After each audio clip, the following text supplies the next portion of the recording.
Our story begins with someone falling from a building. This was our protagonist, who had no idea why this was happening. As he continued to fall, he looked up. Just when he was about to graduate, and had endured all this time, people pushed him off the roof. His expression was one of shock and confusion. The only thing he was sure of at that moment was his death. Sometime later, we were at the hospital where people were talking. The nurse said she had never seen anyone in a vegetative coma wake up. The woman was implying that they should turn off the machines when an old lady got angry at such words. While the young man remained in his coma, both women continued arguing. The only problem was that after falling from the building and falling into a coma, the young man could still hear what others were saying. He even said he could feel the touches of his beloved grandmother, who mourned his accident. In his mind, he just kept saying that everything would be fine since he had never been sick before and would probably wake up soon. But things didn't go as he had planned. As his grandmother held his hand, she lamented that the nurses advised giving up on him, but she didn't have the courage to do so. She had cared for him for so long after he lost his parents, and she would never give up on him. She asked him to give just a sign that he was alive. The grandmother shouted for him to move. On another sunny day, he received a visit. His brother said he couldn't take it anymore. He commented that the guys who used to do bad things to Hyusung were now doing them to him. The boy also said their grandmother had hurt her back while working in a restaurant to pay the hospital bills. He said that if they had to keep suffering so much, he would prefer the protagonist to die once and for all. While crying, he begged his brother to wake up, but Hyusung couldn't even shed tears, let alone wake up. At dusk, our protagonist was left alone, and he thought that all of this might just be a very long dream. And if he had a little patience, if he held on just a little longer, maybe he could wake up from this sleep. 3 years passed, and the protagonist was still in the hospital. It had been a long time since his brother Hyunjin had visited, and he missed that. In his room, 2 nurses commented that the patient's grandmother had fainted, and they were happy about it because now they could turn up the TV volume in the room. Realizing that people were mocking his grandmother, he thought it was very unfair. The protagonist still remembered the names of all the boys who had pushed him off the building. They even had the teachers under their control. If by some miracle he could go back in time, everything could be different. Lying motionless in bed and angry, he thought he would destroy them all. Then, looking at the picture of his grandmother on a nearby piece of furniture, he imagined hitting one of the guys who had done this to him, while the same guy begged for mercy. But without pity, he struck hard. At that moment, he wouldn't care how painful it was for them, because nothing was more painful than being in a vegetative coma, doing nothing, and watching his relatives suffer. He imagined beating them until they passed out, but that was too little, because they would suffer too little and it wouldn't compare to what his grandmother had suffered all this time. He imagined eliminating all those who mocked him, but then he changed his mind. That wasn't what he wanted. Years passed, and he changed his mind again, thinking his previous ideas were too simple. He wanted a perfect plan to destroy all those scumbags who ruined his life. After 10 years in bed, in a vegetative coma, he finally came up with the perfect plan to get revenge on them all. But 10 years had already passed. Thinking about it, he realized this was just a fantasy. Anyone would have recovered after all that time. So he wished for it all to end and for him to die once and for all. In another realm, he could see himself. He then smiled, thinking he had finally died, until he woke up with the dawn of the day, hearing the same TV sound he always heard upon waking up and seeing the same blackboard. He was surprised by the blackboard, as it was no longer familiar to him. He quickly realized he was in his classroom, with several students around him, talking. He was very confused by all of this, but soon he thought he was in another dream from the time he was still in school. So he pinched his cheek to see if it was a dream, and was surprised when he felt pain from the pinch. On his desk, he spots a black pen. With the pen in hand, he has an idea. The protagonist doesn't believe this is real, so he grabs the pen and decides to stab his leg with all his strength. But his leg bleeds, and it hurts a lot. That's when he realizes this isn't a dream, it's reality. The protagonist has really gone back to his school days. A loud scream from another student, calling them all sons of bitches, grabs everyone's attention. A boy, hearing the insult, immediately starts beating up another student with many kicks and curses. As he's brutally beaten, the student calls the bully a bastard, but it does no good and only makes him more violent. The bully steps on the student's head because he disrespected him. Enraged, he kicks several more times and makes it clear he could finish him off. The protagonist, in his thoughts, considers asking the bully to stop, but he's too afraid to intervene. Thinking better of it, he decides he won't make that mistake again. He remembers this exact situation. The bully was furious. This moment was the turning point for all the suffering he would endure. He recalls all the pain he experienced in the hospital with his grandmother and brother. Everyone in the class seems shocked by the fight. He decides to step in and help the boy, telling the bully to stop. The bully looks confused, not understanding who would dare interfere. He doubts if he heard correctly. He then asks Hyun-sung if he really thinks he can handle this. He insults the protagonist, asking if he thinks he's any different from the boy on the ground. And as the bully continues to hurl insults, our protagonist delivers a precise right hook to the boy. The bully is surprised by the punch, and blood flows from his mouth. Hyun-sung feels thrilled by all of this since it was everything he had wanted, and it finally happened. This was the day when everything changed in his life. He can still remember everything that happened on this exact day. The bully, Park Min-chyo, was listening to the class without any interest, playing with his phone. He was a student who harassed even his own friends. He loved playing an online game called Legend Online. When he saw another fat student, He immediately thought the boy was a nerd and could level up his character in the game. That day, the fat student became the bully's gaming slave and had to do everything he said, and by spending time leveling up the character, his grades began to drop. Park Min-cheol figured that, since the boy was smart, he must be making good money, so he asked the student to buy in-game items for him. With the stress reaching its limit, the fat student told him to handle everything on his own, that he wouldn't do it anymore. That was the first day the protagonist witnessed violence right in front of him. Hyun-sung had always been a student who didn't want to cause any trouble, but he remembered that the fat student had always helped him with some schoolwork. He simply couldn't watch all that happen to his classmate without anyone helping him. When Hyun-sung went to try and stop the violence, someone grabbed his wrist and told him not to. The student said that this bully was Park Min-cheol, and messing with him was like digging your own grave. Our protagonist knew that, but he couldn't just stand there and watch without doing anything. So he asked Min-cheol to stop. With the teacher arriving in the classroom, the situation was temporarily resolved, but that day left a mark in history. Recalling his past life, it was from that day that Min-cheol's gang started turning the protagonist's life into hell. Every day, the protagonist lived in chaos. He was dragged and beaten by Min-cheol's gang without a single day of peace. There were days after school when he couldn't sleep because he had to level up their characters in Legend Online. Everyone in the class seemed shocked as they witnessed something. Park Min-cheol curses the protagonist while his face is bruised. But at the same moment, he's grabbed by the hair, very forcefully. And with all his strength, Hyun-sung slams his head against the desk. As he continues pulling his blonde hair, Min-cheol's face becomes completely covered in blood. And not satisfied, the protagonist lands another punch right in his face. The bully was used to always hitting others first, so when he took the first punch, he had a meltdown and froze in shock. The protagonist knew exactly what to do when Min-cheol tried to react after being punched. He calculated it to grab his hair and smash his face into the desk. After waiting 10 years for this moment, he had everything calculated in his head. He then applies a judo throw and slams Min-cheol to the ground. Min-cheol falls on his back brutally, severely hurt.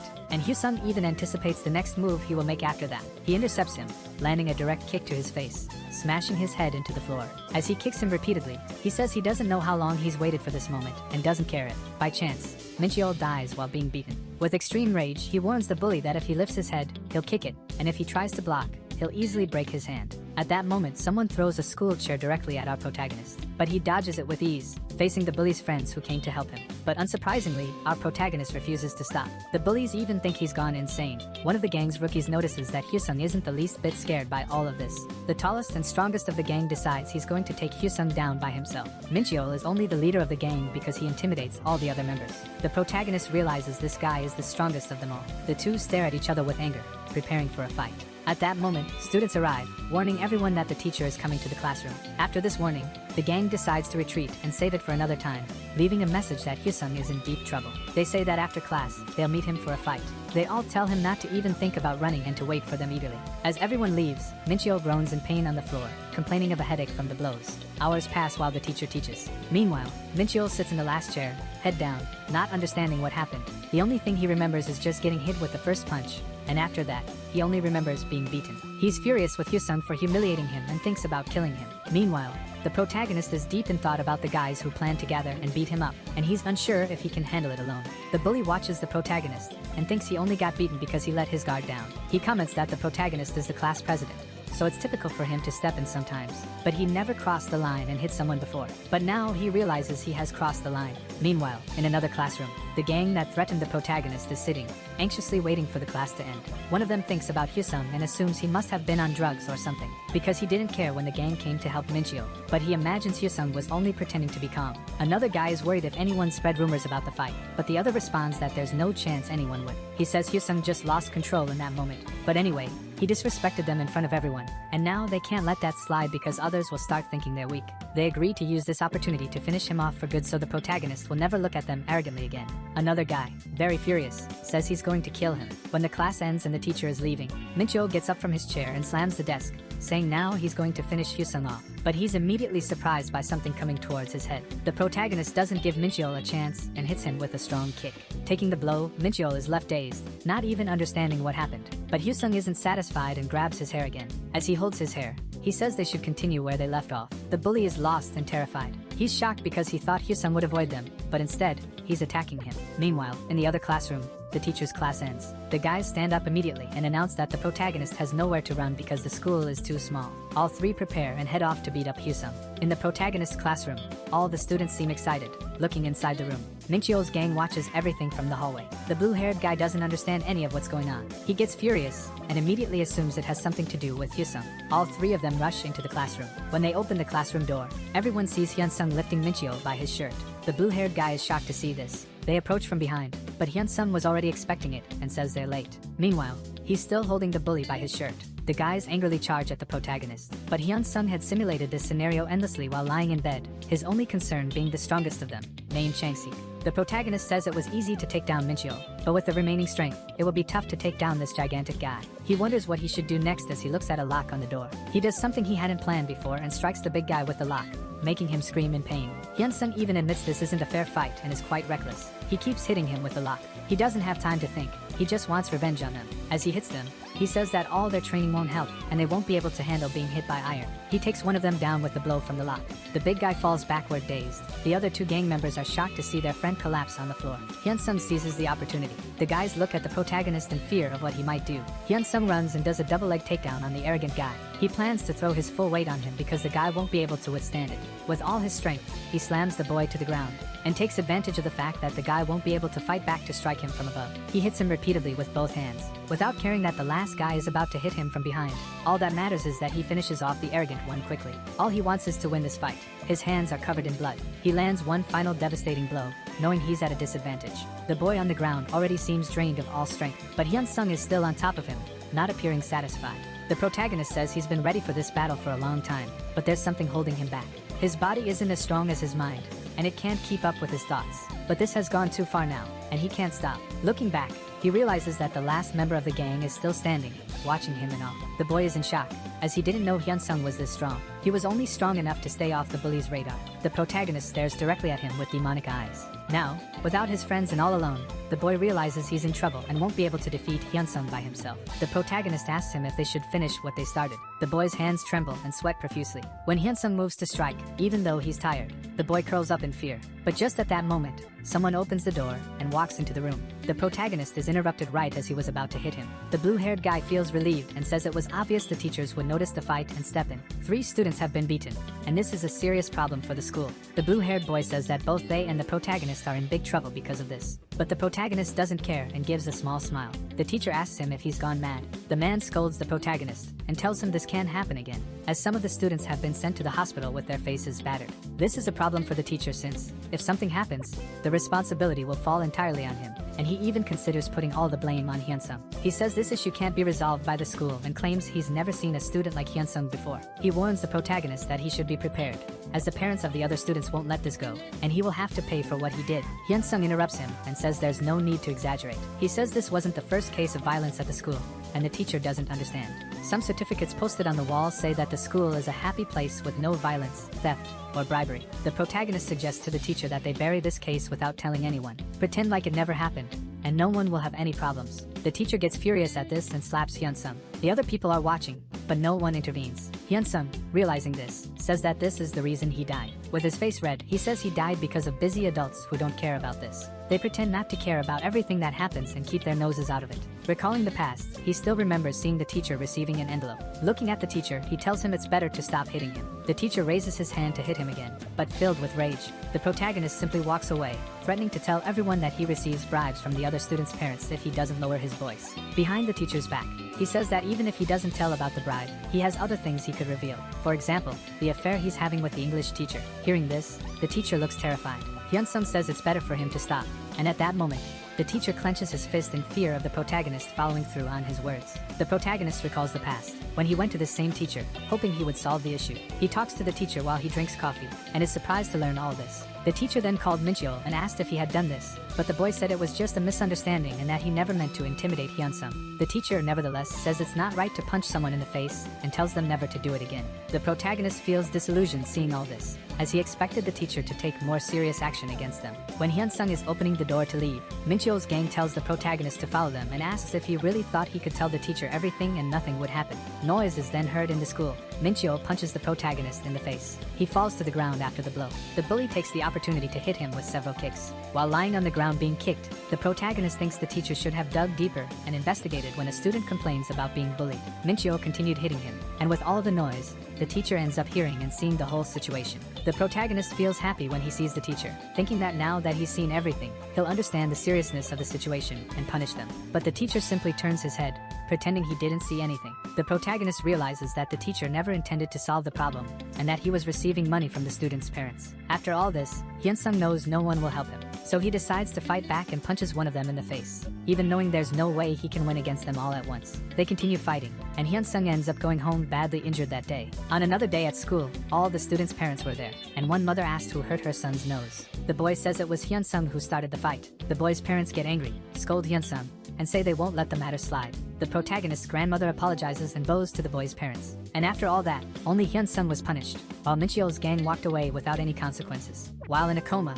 Hyun-sung realized he wouldn't be able to get revenge with just physical strength. Even the involvement of adults needs to be addressed. Returning to the moment when he was confronting the teacher pretends not to understand the protagonist's accusations. Hyun-sung says that from now on, when he speaks to him, he better think carefully before opening his mouth to talk nonsense. The protagonist accuses the teacher of receiving money to take care of one of the students. Another accusation he makes is that the teacher is having an affair with the English teacher, a married woman with 3 kids. With the tension building, he even asks if the teacher wants him to say more, and states that he lives a filthy life, and everything he just mentioned isn't even the tip of the iceberg. If he revealed all of it, the teacher's life would become miserable, and if he continues acting like this, he will expose everything. He literally threatens to make the teacher's life a living hell. He remembers that, when he was in his 3rd year, the teacher's secret affair was exposed. His wife went to the school, slapped him, and filed for divorce. There were rumors that all the properties belonged to his wife, and knowing all of this, there's no way this blackmail on the teacher won't work.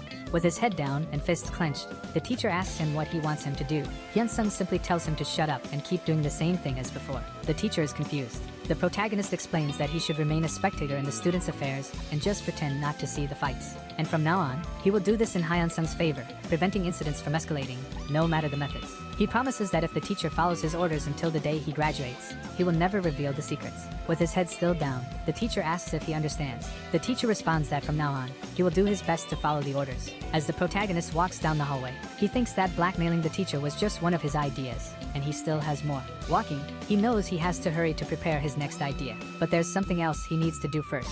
Meanwhile, the brave blue-haired student is angry in the classroom, thinking about splitting Hyun-sung in half as soon as he returns. The boy knows that the counselor is under his mother's control, so the protagonist won't get away with it, and will probably be expelled, and he feels relieved not to have to deal with the protagonist anymore. The boy admits that he was a little scared of Hyun-sung and fears that the other students might have noticed his fear. Filled with rage, he throws a chair to the ground. Everyone looks at him with fear and dread. He then realizes that now he has to become the predator of this school and will never let Hyun-sung tarnish him. He grabs another chair and sits down while taking a deep breath to calm himself. With a smile, he says Hyun-sung was lucky and that he would never defeat 3 people at once, and that if they fought again, he would easily defeat the protagonist. At that moment, the protagonist opens the classroom door and calls him by name. Hyun-sung says he came to finish what they started. At that moment, the boy's eyes widen in terror. He is struck by a blow and groans in pain. With the force of the hit, he is thrown into the air and falls to the ground immediately after. The boy on the ground groans in pain as he looks at the protagonist, while the protagonist clenches his fists and walks toward him. The fear is evident in the bully's eyes, and the sweat and anxiety are clear. Hyun-sung continues to hit him while he's on the ground, showing no mercy, making him bleed from the mouth. Hyun-sung grabs him by the shirt as the bully begs for help. As he looks at the protagonist, he realizes that Hyun-sung isn't in his right mind. While being assaulted, he calls for help from someone nearby, but everyone is too scared, watching everything unfold. He looks out the window and sees Professor Youngchul, thinking he will help him, since the teacher receives money from his mother. But he is surprised when the teacher pretends not to see what is happening. The protagonist tells him that no one will help him, and keeps hitting him. Meanwhile, 5 minutes earlier, in the counselor's office, the teacher was biting his nails, filled with anxiety. He was thinking about all this. There were 3 students hospitalized, and he couldn't do anything. He knew the school wouldn't want the situation to escalate, and if he didn't punish Hyun-sung, the victim's parents would cause an uproar at the school, especially the father of the blue-haired boy. They never let anything go when it comes to their son. His parents are very wealthy and spare no expense when the school asks for financial support. So he's afraid, knowing that the principal deals with them personally. He's in despair when he realizes that he, too, receives money from them. So when everything comes to light, not even he will be able to resolve it. He puts his hands on his head, trying to come up with a solution. But unfortunately, he can't find a way out of this. The only option is to keep the blue-haired boy, Young Miho, away from Hyunsung, and he feels relieved since the protagonist hasn't hit him yet. After all, the hospitalized boys are just Miho's friends. If he can find Hyunsung and ask him to leave Miho alone, the situation wouldn't be as critical if Hyunsung attacked Miho. The teacher realizes he must get control of Hyunsung as quickly as possible. When he arrives in the classroom, he is shocked by what he sees. Hyunsung is holding Miho's head, whose face is badly bruised. As the teacher watches the aggression happening right in front of him, he realizes he's in deep trouble. Miho's face was severely injured and covered in blood. The teacher then pretends not to see what's happening. He walks away thinking that if his betrayal is exposed, his life will be over. The protagonist continues to beat Miho, even though he's already very hurt. He's extremely angry that Miho underestimated him and couldn't withstand the beating. He remembers people used to say the protagonist was in this situation because he was weak. As Miho trembles and his face swells, the protagonist says he's just getting started. He finally releases Miho's hair. Everyone looks at the protagonist as if they were seeing a monster. Leaving Miho on the floor, the protagonist walks away and drags a chair to sit down. He feels a sense of relief. While Miho is still kneeling, the protagonist calls him a fool. He comments that if he hadn't messed with Miho, everything he did to the other 3 boys would have been covered up and no one would have cared. Because after living a hellish life as a vegetative patient, all he dreamed of was revenge, and the result is clear on Miho's face, who is still on the floor. He knows there will soon be an uproar since 3 students were beaten. The school principal promised to make the school prestigious, so he will probably punish the protagonist severely for all of this. Many witnesses saw it all, and the situation will spiral out of control even if they try to cover it up. The protagonist realizes he won't be able to handle the school, and so he can't even dream of the revenge he wishes to carry out. But this is only the beginning of what's to come. In a meeting room at the school, the talk is that they won't tolerate this incident. The subject of the meeting is about Hyunsung, the student who sent others to the hospital and showed no remorse, and this type of crime is heinous. A teacher mentions whether anyone saw the victims' faces and says they were unrecognizable, as if they came out of a gangster movie. Everyone agrees with the principal that Hyunsung must be severely punished for what he did. Even the English teacher, Lee Min-young, agrees that the protagonist should be punished. She suggests they should expel Hyunsung from the school, and a teacher, hearing this, taps her arm to get her attention. He tells her to be quiet and not say anything else. He then explains to her that they must protect Hyunsung so their relationship isn't exposed, and if he's expelled, it will be the end for them. The anxiety and sweat on his face are clear. He looks at Hyunsung, who is also in the meeting, with a slight smile on his face. The teacher explains to the principal that Hyunsung was wrong to do all of this, but based on his observations, the incident was provoked by the victims themselves. The principal asks him to explain further, and the teacher says there are rumors that Minchio leads a gang and that they harm other students. The teacher tells everyone at the table that he was just waiting for the right moment to punish Minchio, and that Hyunsung is merely a victim. With his hands clasped, the principal says there's nothing he can do and that Hyunsung must be punished. Hearing this, the teacher argues with the principal, disagreeing with the decision. The principal says that Young Miho's parents won't let this slide and that Hyunsung needs to be punished to appease the boy's parents. He says that if he intends to make the school a prestigious institution, he has to form alliances with powerful people and announces that he will call for a review committee. Looking at Hyunsung, the principal says that his punishment will be decided at that time, and also suspends Hyunsung until the day of the review committee. He tells the protagonist to think about his actions while he's at home and to come with his parents to the school next week. Hyunsung stands up, places his hands on the table, and says he understands everything. As the protagonist leaves, the teacher calls his name to talk. He tells Hyunsung that he did everything possible to get him out of this, but as soon as he got involved with Young Miho, there was nothing more he could do, and that this is beyond his control. The teacher asks the protagonist to try to control his temper, saying that if he had acted discreetly, the teacher might have had a chance to fix the situation. Hearing this, the protagonist thinks to himself that the teacher is an interesting guy and remembers the last time he belittled him and slapped him. Still thinking, he affirms that the teacher is a walking piece of trash who threw all teacher ethics in the garbage a long time ago. So he decides to look at the teacher and says that he realizes he did his best. And at that moment, the teacher thinks he might get rid of the protagonist's threats. But Hyunsung tells the teacher that it seems like he knew from the beginning that Mincheol's gang was harming other students. He tells the teacher to remember this until the day he graduates from this school, and that the only way to stop the protagonist from revealing the secret he knows is for the teacher to help with everything possible, regardless of means or methods. He threatens the teacher, saying that if he doesn't meet these demands, he will ruin his life and the life of the English teacher by exposing everything he knows about the two of them. Then he promises that he will keep his word. The teacher lowers his head, disheartened, as the protagonist walks away. With anger, the protagonist thinks that if it were up to him, he would love to destroy the teacher, but he's not the real target, and that he can't waste the help the teacher will provide just because of his anger. He needs the teacher for a little longer. Even though he's just a teacher, he's someone who doesn't care about the means or methods he has to use to survive. The protagonist then grabs his backpack and leaves the classroom for his week of suspension, but this was all part of his plan, because as soon as this week passes, a completely different situation will unfold. As the protagonist walks down the street on his way home, He thinks to himself how long it's been since he walked down that road. Then he soon spots his home in a residential complex that costs 50 million won and thinks that if it weren't for the insurance money from his parents' deaths, they would still be paying rent there. Remembering that his grandmother had to sell this place to pay the hospital bills, he used to think it was a bad place. But now he's grateful to have a home to live in. Opening the door to his house, he calls out for his grandmother. He searches around the house to try and find her. After a while, he remembers that his grandmother usually worked at this hour. He knows he needs to help his family and can't afford to be sentimental. He knows that going back in time was a miracle, and he has to take advantage of this opportunity. He's not only going to get revenge but also provide a good environment for his grandmother and brother. There's 1 week left until the review committee meets. The protagonist opens a blank notebook. Then he begins writing down his plans, knowing he needs to secure the territory around him to establish a base in 2 years and start cleaning up the stronghold during that time. To do all this, he needs to meet 3 conditions, and the first one is physical strength, so he doesn't fall easily and can take down the bastards who commit school violence. He knows he can get stronger by training alone, but he remembers a fighter, and if he can bring this guy to his side, it will give him a huge advantage in the fight. Everyone he's going to deal with and fight has a gang, so the second condition is to gather a group of people who share the same goal of revenge. This is the biggest problem for now, as the protagonist is alone in this, with no one to help, and alone, there's no way he can get revenge. So he needs to execute the plan correctly and gather the people he needs. And lastly, he needs to solve other problems that he can only resolve because he knows the future. He'll be able to do this because he has prior knowledge.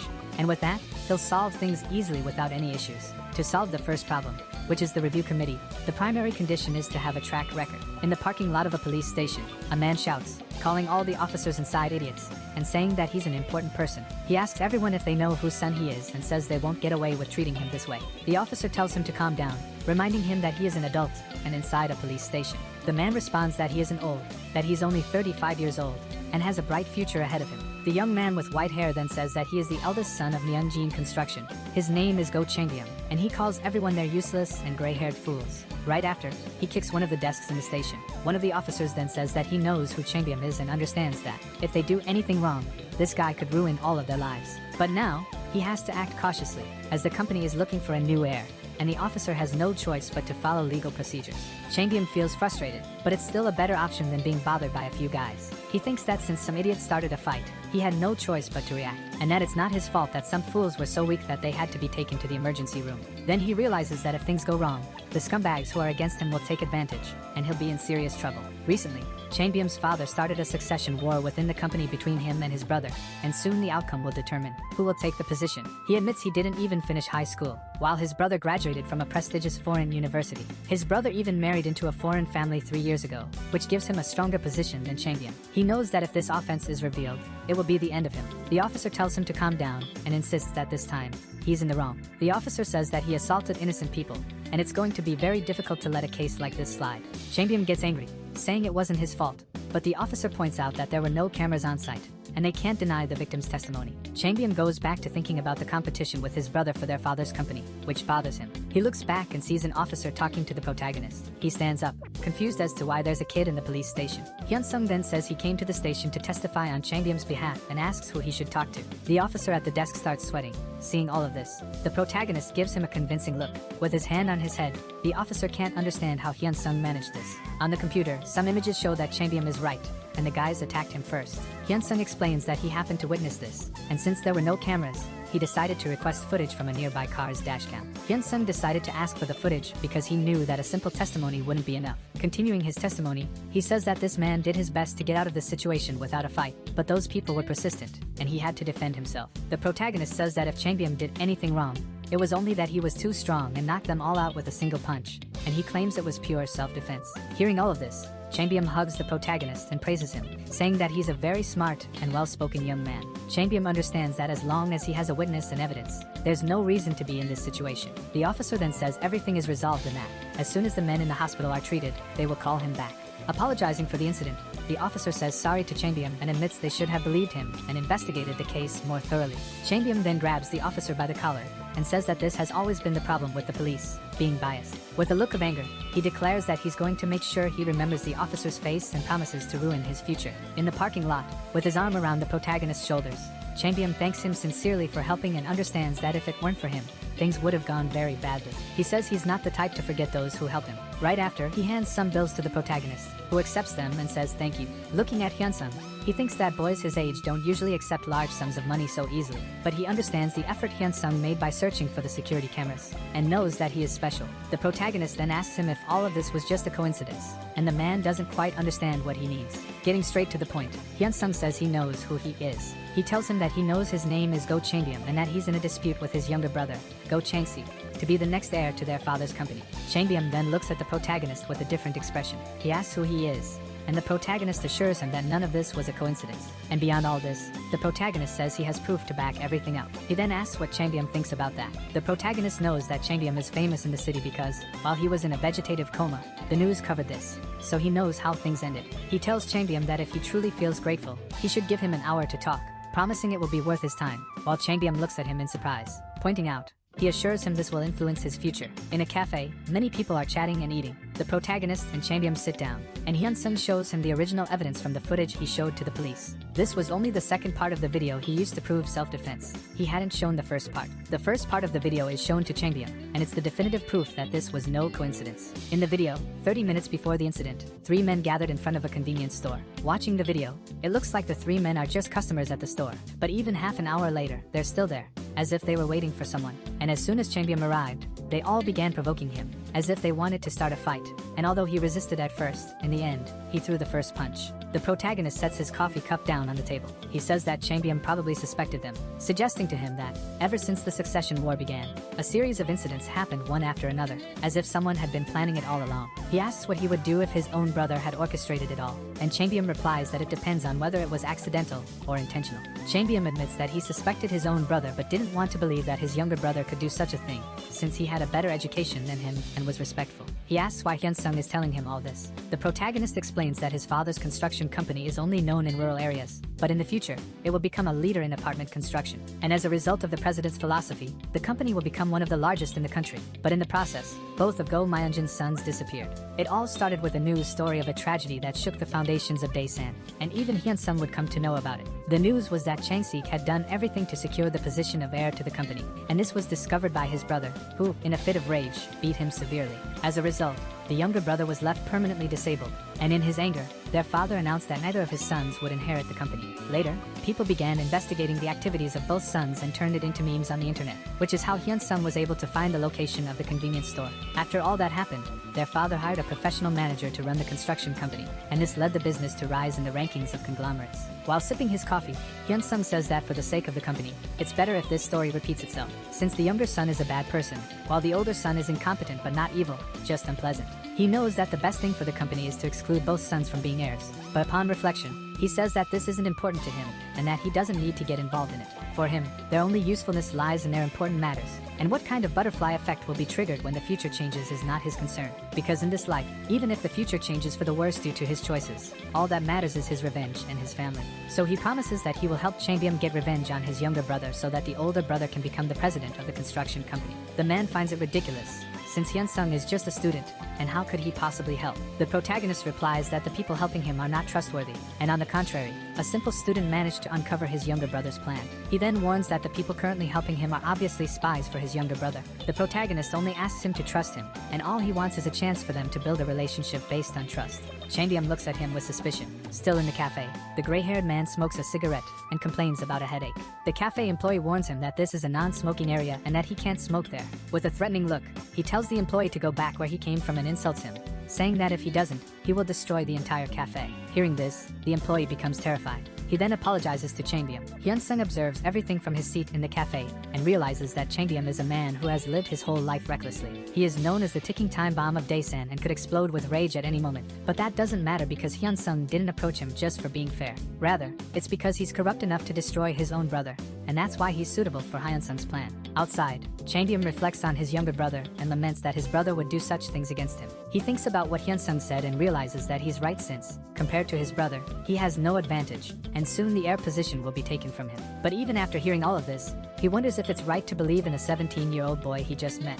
He recalls a saying his father once told him, "If you don't have skills, keep those who do close by." It doesn't matter the age, gender, or situation. If you keep those with skills close, you will surely be able to lead the construction company. He throws the rest of his cigarette on the ground, declaring how confused he is about all this. Returning inside, he calls the protagonist. Sitting with him again, he asks Hyun-sung to explain his plan first, and after hearing the entire plan, he will make his decision. Elsewhere, a man with glasses receives a phone call. After hearing the news, he becomes enraged that some people failed to accomplish something. He blames his father for having outdated thoughts, still believing that the eldest son precedes in inheritance rights, even though it's the 21st century. But taking a deep breath, he knows that he still has the advantage, and naturally, the heir position will be his. Suddenly, the phone rings again. The voice on the other end says that something big has happened. She also says that the madam has stormed into the office, and upon hearing this, the young man becomes terrified. Meanwhile, Hyun-sung continues, explaining that to win, Chambyum must understand reality and asks who fits better for the position of president. Answering his own question, he asserts that it's the younger brother, since the older one barely finished high school, while the younger studied business management. And his brother even married into an influential family in Korea. His brother prepared extensively to steal the position, and all of this resulted in a significant advantage for him. The only thing Chambyum has over him is being the eldest son. Beyond that, he's worse in every aspect. Furthermore, he has several incidents of violence and lack of control. No one will support him like that. Chambyum glares angrily. Finally, the protagonist says that even with all these differences, Chambyum still has a chance to win. Even though his younger brother is ahead in this war, there's no reason to be afraid, as their father places a lot of importance on him being the eldest. He says they can compete, despite the massive gap, since their father has yet to choose the successor. With a smile, the protagonist imagines a future scenario, in which if the younger brother, who is superior in every way, hits rock bottom, ending up where Chambyum currently is, it's obvious that the one chosen will be the eldest son.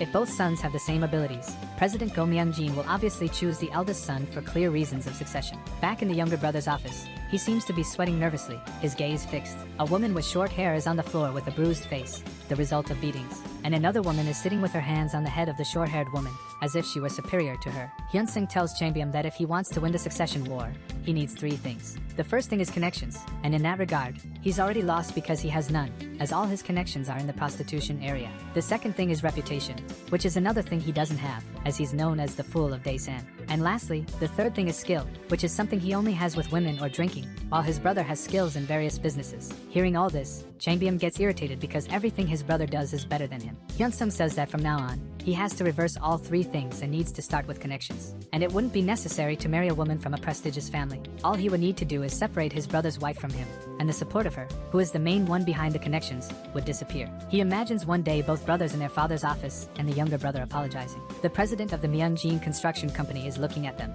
The younger son is apologizing while the father calls him pathetic. Myung-jin says he contacted the younger son's father-in-law and mentions that the old man will teach him a lesson so things don't reach the point of divorce. He also says that his wife will stay away for a while. The son continues to apologize, but the father says he won't accept his apologies because he shouldn't have thought with the lower part of his body and betrayed his wife, and that he should have done this while he was single, just like the idiot older brother. He feels guilty about how he raised his sons. The old man takes advantage of the moment and asks why Chambyum went to the police station, already assuming that he will say he's innocent once again. He looks at him with a suspicious glare. Still at the coffee shop, Chambyum gets excited about this idea and is already thinking about finding his younger brother's flaws and telling everything directly to their father. He thinks about telling his father that the younger brother is going to ruin their reputation and that they can't trust him with the family business, but Hyun-sung tells him not to do that. The protagonist says it's not a good idea because when he was in a coma, he heard a documentary about Myung-jin. In the documentary, it was said that the father of the brothers knew everything his sons did, and that he also knew the younger brother was plotting to defeat the older brother. So it's obvious that their father doesn't prioritize clean conduct as a criterion for choosing a successor, even if their private lives were a bit messy. He states that if Chambyum goes and tells their father about the bad things his younger brother does, the father will not consider punishing the younger son, and that if he does, the father will only put a professional manager in their place. So Chambyum needs to show an attitude worthy of the position of company president, which he so desires. Hyun-sung says that from now on, he will reveal the plan to Chambyum. The plan is for the older son to start apologizing to his father for causing the problems, and promise to be more mindful of his position as the older son and heir of the company and to pay more attention before acting. The father says he heard rumors about the guys who caused trouble with him at the convenience store. The father puts his hand on his son's shoulder and says he understands that he did his best to avoid a fight. He then says he did the right thing and that he took care of the problem. The man is pleased and says he's very proud of Chambyum. They continue talking inside the office after that. The younger brother is disappointed hearing the compliments going to his older brother and doesn't understand how he knew the location of the hotel. Then he promises that if he catches his brother once again, he'll hurt him. Meanwhile, Chambyum is still thinking about what his father said to him. He keeps remembering that his father said he was proud of him, and he's impressed by this because he was used to getting scolded by his father before. His efforts were finally recognized. His father patted him on the shoulder and praised him, and he was happy about it. This served as motivation for Chambyum, and he wants to continue receiving compliments from his father from now on. so in the future, he can have the ultimate reward. One night in the city, the protagonist is getting a ride in Changbyum's car, who is happy with Hyun-sung's help. He wants to dive deeper into this and wants to know what the next step is to move forward and become the president of his father's company. Hyun-sung tells him not to get too excited, as the only thing they've done is cut his brother's connections, and there are still many things to be done. For him to become president, there are still 2 steps left, but these will be very difficult to execute. All he says is for Changbyum to enter the company and work as a regular employee and learn how things work. Hearing this, the young man doesn't like the idea, but soon after, he agrees to do it, as he had promised to follow everything Hyun-sung said. The protagonist says there is one more thing he has to do. Hyun-sung asks if he remembers the conversation they had at the cafe, and Changbyum replies that he does. He says he's only helping him because he needs a favor from Changbyum. The man responds that he can ask for whatever he wants, and that he'll do whatever it takes. Hyun-sung says he'll get straight to the point. All he wants is for Changbyum to be on his review committee. At school, a woman is cursing and slapping the corrupt teacher in the face. She complains that she's given him a lot of money and doesn't want to hear excuses. She is Young Mi-ho's mother and demands that the boy who hit her son be expelled from school immediately, and if he doesn't do it, he'll be fired. With a bruised and red face, he says he understood exactly what she demanded. With his head down, he watches her walk down the stairs and leave. Completely helpless, he puts his hands on his face, not knowing what to do, as he cannot expel Hyun-sung. The teacher then goes to talk to the protagonist, and asks him to apologize and admit that he was wrong, and only then could his punishment be lessened. Hyun-sung says he knows Mi-ho's mother is pressuring him, and that it's better for him to use his head. He asks the teacher what he thinks is better, for him to reveal the bribe or that he's cheating on his wife, and then tells him to find a way to resolve everything. The teacher is left speechless hearing this, and the protagonist leaves after wishing him good luck. After that, he goes to the principal's office, where Mi-ho's mother seems to be talking to the principal, and she says she's going to trust him with something. The teacher is desperate because if people find out he's an adulterous husband and a corrupt teacher, he'll have to move to another city. All he thinks about is what he can do with the money he saved. He seems surprised by something. The reason is that Hyun-sung is sitting next to him, and soon after, they begin the review committee. The one who starts speaking is the principal, who wants to make it clear exactly what happened, and he asks Young-chul's advisor, the attacker, to explain the facts. The corrupt teacher gets up from the table, slamming his hands on it, and says the reason behind all this is very clear. He says the reason is that there are bullies in the school, and one of them is Young Mi-ho. Shouting and sweating, he says this case is absurd, as Mi-ho is being treated as the victim, but in reality, he's the aggressor. While he's saying this, he's surprised by one of the people sitting on this committee. The teacher remembers this man. He's sure he saw him in a prostitution area the other day. This means that Hyun-sung's legal guardian is the eldest son of the president of the Myung-jin Construction Company. When he saw the name on the committee list, he thought it was just someone else with the same name, and he knows Changbyum is a magnate. He doesn't understand how a guy like that became Hyun-sung's guardian, but he tries not to focus on that, as he needs to concentrate on keeping his secrets. With an idea in his head, he stands up, as he's the only one who knows the man is Changbyum, and with this idea, he can change his fate. The principal is confused hearing all the accusations the teacher has just made. Immediately after, he asks the teacher to explain in detail what really happened so there's no doubt. The teacher nods and says he will explain. He states that for a long time, he's been receiving complaints from other students accusing Park Min-cheol's group of causing terror. At the beginning, he claims to have reprimanded those boys, but after some time, their behavior started to worsen. A few days ago, he saw the student Min-cheol bullying another student in the classroom, and Kim Hyun-sung witnessed the incident. Then Hyun-sung asked them to stop, as they were classmates. All he wanted was for them to stop, but Min-cheol called his friends, and they started threatening Hyun-sung. The teacher asks everyone to think about it, and questions if any of them could just stand by and watch someone get beaten in front of them. After that, he says that Hyun-sung was merely defending himself against the students. Young Mi-ho just observes the teacher, who continues saying that, on that day, the gang came to help Min-cheol, and after attacking Hyun-sung, he had to defend himself against the aggressors. The teacher agrees that the protagonist went a bit too far with the beatings. But now that everyone knows exactly what happened that day, if they punish only Hyun-sung, everyone there will grow up to be cursed adults and horrible teachers who ignore the school's problems. He concludes by saying that this is all he has to say, and the principal is left unsure about what was said. The principal says that the teacher cannot avoid the subject, and they are there to talk about the heinous incident where 4 students were hospitalized for the first time in the school's history. This information that the 4 victims started the incident cannot be confirmed now, and also has nothing to do with our current topic. Mi-ho and his mother are pleased to hear this from the school principal, who continues saying that, regardless of the aggressor's reasons, no kind of violence should be tolerated in the school. The principal has a deep passion for the school, as he and everyone there are former students of this school, and putting his hand on his chest, he says that choosing who is at fault breaks his heart.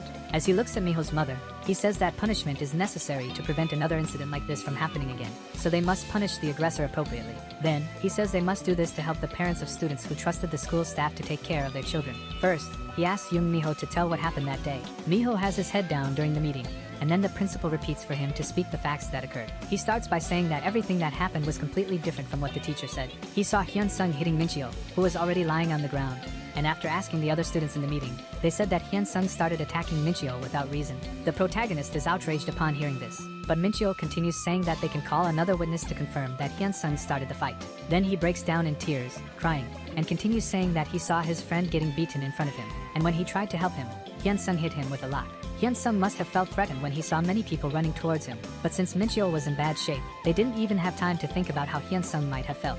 Mincheo keeps crying to the principal and says he doesn't understand why a teacher is trying to blame him for this. After being scolded, Hyun-sung went after him and hit him again in front of everyone, even though he hadn't done anything. Miho plays innocent in front of everyone in the meeting, but behind this mask, he laughs. His mother stands up and shows her son's face to everyone in the room, to show what the protagonist did. She says that she always took great care of her son so that he would never get hurt, and now his face is almost disfigured. Outraged, she shouts to everyone in the room about how this could happen to her son, an assault inside the classroom. Continuing her speech, she says that this happened to her beloved son now, but it could have happened to any other child in the school, and so they must punish the aggressor. The other parents in the meeting talk among themselves and agree with Miho's mother. Everyone seems to agree that they must punish the protagonist for what happened. Meanwhile, someone seems to be playing a mobile game and comments that the meeting must have started. It's Mincheo's game, still in the hospital. They say that Hyun-sung must be getting screwed over and recall Miho's mother's temperament, saying she is intense when it comes to her son, and she probably won't let the matter slide after seeing Miho's face. Mincheo, who is playing on his phone, agrees with what his friend said.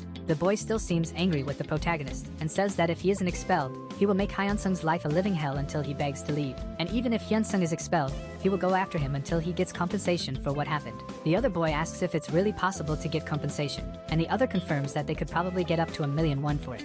They continue talking about this and making plans for the future in case they get compensation for being beaten. At the meeting, Changbyeom points at Miho and says that he is a demon child who orchestrated all of this. The principal, hearing this, gets very irritated and tells him not to call one of his students a demon. Changbyeom insists that he really is a demon and that everyone should call him that. He continues, saying that he personally investigated Park Mincheo's group and knows that they were harassing and stealing from other students, and everyone at the school knows it. Then he questions why everyone is trying to cover up the mess this gang made and says there are only two options. Either they are fools or corrupt. Defending Hyun-sung, he continues saying that many ambulances came to the school, but that only happened because Hyun-sung defended himself. He recalls a statement from the principal that everyone must investigate the root cause of this case, and he asks everyone to be honest, questioning if, when they were kids, they just stood by when bullies were beating them up. Hearing this, Miho's mother gets furious and asks who he is calling a bully and why her son would be one. She asks who he is, since she knows that Hyun-sung doesn't even have living parents. Hearing her question, he simply smiles. He remembers the day the protagonist asked him to become his guardian at school, and he responded that if he needed help, he could ask for money. The protagonist said it was true that he needed his wealth for one of his plans, but if all he needed was money, he would have chosen a simpler way to get it. The real reason he needed Changbyeom's help was power. He says he plans to cause a lot of trouble at his school, and these troubles won't be small conflicts but major incidents that could lead to legal actions in court. When that happens, he expects Changbyeom to support him and help resolve the problem. With his support, he is sure that, at least in the city, he will be untouchable. If he can help the protagonist and show effort in satisfying him, the protagonist promises that, no matter what it takes, he will make him the president of his father's construction company. Changbyeom, hearing the protagonist's proposal, tells him not to worry about anything, as he's great at that sort of thing. He asks him to trust him and says that if he needs him to beat someone up or something worse, he will do it. At the meeting, he is surprised that Miho's mother doesn't know him. He responds that he is Hyun-sung's guardian and also the eldest son of Myungjin Construction. He explains to everyone that Hyun-sung is almost like a brother to him and that he adores him. Hugging the protagonist, he says that Hyun-sung would never do this to other students and that he was surprised when he was called to the meeting. Then he praises the school, saying it's a very prestigious place and that he would like Hyun-sung to continue attending, and that in the future, he plans to support the school financially. He says he never imagined the school would be like this, and Miho's mother says that this is a threat. Then he asks everyone what their job is as educators, and that a place like this shouldn't punish someone who resorted to violence to protect a friend. Questioning everyone, he asks if it's wrong to defend oneself and asks where everyone was when this happened. And he accuses them of doing nothing because it wasn't their child, and if that's the reason, he will do everything in his power to ensure that everyone, including those who turned a blind eye, never set foot in the city again. Finally, he says that now, yes, he has threatened everyone, and that this is called justice. Everyone in the room is scared upon hearing his threats. The principal is sweating profusely because he didn't know that Hyun-sung's guardian was the president of the construction company. He expected the protagonist to have no parents, and that he would come only with his grandmother. With many thoughts in his head, he knows that if he sides with Miho, he will lose the opportunity to connect with Myungjin Construction. Even worse, he could even be expelled from the city if he went against the eldest son of Myungjin Construction. That was truly dangerous for the principal. So he starts considering the possibility of cutting ties with Miho and his family. This was the school principal's chance to align with the Myeonjin family. If he secured this sponsorship, it would only be a matter of time before the school was recognized nationwide. Even if he were called a traitor and people threw stones at him, considering the future of the school, he wouldn't even need to think twice about the possibility. The principal says he's heard of a group of kids who started acting out severely since the beginning of the school year, and the leader of it all was Miho. Miho's mother starts yelling at the principal, but he pretends not to hear and continues, saying it wasn't the victim's mother's turn to speak. He wasn't blaming anyone, just stating the facts. The committee's goal was to observe these facts and make a proper decision. Hyunsung was one of the school's best students. He must have had a good reason to do what he did. Then the principal concludes by saying that they should listen to what Hyunsung has to say. The MC is happy to know that they are finally asking for his side of the story. As in his previous life, no one ever wanted to hear his version. If he had had that chance in his previous life, he wouldn't have suffered such a horrible death. The protagonist starts by saying that he had told the teachers several times about Park Min-cheol's group beating up students, but he always heard the same thing. That Park Min-cheol wasn't that kind of person, that it was just boys playing around. They pretended to fight with the boy. Sometimes they even told him to settle it like men, even though he was clearly being threatened by Min-cheol's group. Sometimes the teachers said they would investigate the case, but they never really tried to understand, which only encouraged the bullies even more. The protagonist continues and confirms that he did indeed hit Young Miho, and that he did send Min-cheol's group to the emergency room. But why was he being judged in that room for hitting them just once? Was it because he went too far? No, he did it because the adults made him feel powerless in that whole situation. When he was powerless, even if he had been thrown off the roof by the bullies, the teachers would have just pretended nothing had happened to protect the bullies. While giving this speech, Hyunsung thinks that if there was one law for the rich and another for the poor, he was going to take full advantage of it. He continues, saying that there is a gang at the school committing atrocities to this day, and he asks the adults to apply the proper punishments, and if they don't, he will make this incident public. Everyone in the world will know the truth about Kieno's school, and the school will become a disgrace in Daesan. The only way to shut the protagonist up was with a definitive punishment against Miho and the others. Miho looks at the protagonist in disbelief at everything he had said, and his mother starts yelling again, saying she will not allow her son to be held responsible for this. She steps away from the table and picks up her phone to call her husband. Everyone there is waiting for her to finish the call. Her husband answers, and the woman asks him to listen to what she has to say. She had told him earlier that she would be attending the committee deliberation on Miho's case. She starts shouting, desperately saying that the teachers' committee and the principal were incriminating their son for everything that had happened. And all this just because the MC's guardian was the eldest son of Myeonjin Construction. They ignored all the relationships they had built up until now. She asks where her husband is and begs him to come to the committee to show them who he really was. Her husband then asks if Go Changbyeom was the sponsor of the delinquent. The wife asks if he knows that name, then begs him to come quickly, but he yells at her and asks if she wants their family to fall into disgrace. He orders her to come home immediately. It didn't matter if Miho was disciplined, she should just drop it and come home right away. She starts mumbling things on the phone, and everyone there is still waiting for her to finish the call. Night falls, and the protagonist is lying in bed, thinking about what had happened at the end of his hearing with the committee. He had been given 100 hours of community service as punishment for the violence committed against 4 students, including Young Miho. And as for the others, Miho was in shock. He had been expelled from the school. The MC called his name, and he turned to face the protagonist. Miho rushed at Hyunsung to beat him for getting him expelled, but his mother grabbed his arm. She made a frightening face, and he was confused. She looks at the protagonist, and he orders Miho to kneel and beg. Miho can't believe what he said, and the protagonist repeats that he should kneel and beg. Miho makes a psychotic face and yells, asking why he should do that, since he was already expelled. Why should he kneel? The protagonist gives a malicious smile and asks him to ask his mother if he should kneel or not. Miho turns to his mother, who has her back to the protagonist. The protagonist approaches Miho and whispers for him to do his best to calm him down. Maybe he could even revoke his expulsion. Miho's mother orders him to kneel and beg the protagonist, but he asks why she is doing this. She yells at him, telling him to hurry up, and has a terrifying expression, as if her life depended on it. Miho is paralyzed by the situation. He obeys his mother and kneels in front of the protagonist. He apologizes to him and says he will never do it again. The protagonist kneels beside him and says it's a shame. It doesn't make him feel any better, so Miho should start praying. Miho has a scared look on his face, as if he sees a predator in front of him, ready to send him to the other world. The protagonist, with a monstrous face, says that his future will be full of misery from now on. I was really scared of the MC at that moment. And that's how the deliberation meeting about the incident ended. The protagonist's phone starts vibrating. He opens his messages and receives one from Park Min-cheol, asking to meet him quickly. The MC was one step closer to reaching the leader of the entire gang, the one who pushed him to the end, the mastermind behind everything he had been through. The protagonist is arriving at a square, where Park Min-cheol was waiting for him. He is happy to see the protagonist, and thanks him for coming. His face almost looks like that of a decent person, but we already know who he really is. The protagonist also knows who Min-cheol is, so he tells him to stop with the small talk and say what he wanted. He leans forward, looking regretful, and he says that trying to hit him that day was his fault, Due to his immaturity, he hadn't considered others' pain. After spending a week in the hospital, he says he'll accept any decision from the deliberation committee and will never try anything against the protagonist in the future. Then he asks if the MC could, just this once, let it go. He continues, saying that he spoke with the teacher and was told that if the MC accepted the apology, he could avoid expulsion. Miho's case was irreversible, but at least he said he could clear Park Min-cheol and the others of blame, and he asks if he could give them a chance, as expulsion would ruin their lives. Park Min-cheol says they could do anything for the protagonist in the future. Bowing, he says he'd even be the MC's doormat. The protagonist realizes that Miho's expulsion was a shock.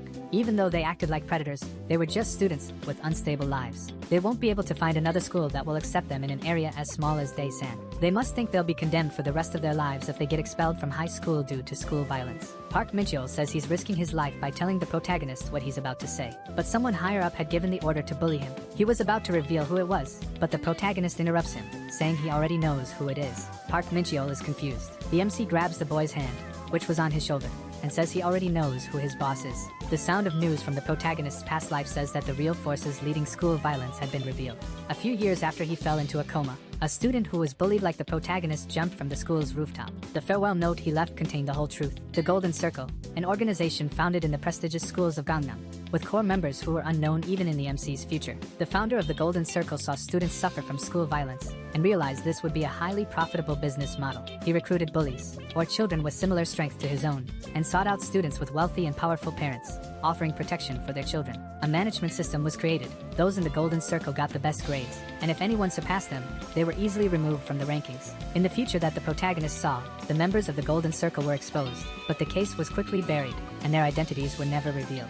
To complete his revenge against those who had thrown him into hell, the MC needed to investigate the Golden Circle in detail and destroy them. Hyun-sung tells Park Min-cheol that the order must have come from the Golden Circle, but something seemed strange. The Golden Circle was based in Seoul and Gyeonggi-do, and their power didn't reach Daesan. So how did they hire Park Min-cheol's gang? Park Min-cheol remains silent for a moment, but then says it was senior Shin Youngmin. The MC remembers that name. He was a third-year student at the school, a bully who had the whole school in the palm of his hand. Hyun-sung would never have imagined that this guy was part of the Golden Circle because they also leave job requests for their soldiers in the countryside. Shin Youngmin hadn't found clients for himself, but at the very least, he must have had contact with the group. He might even use Shin to get into the circle.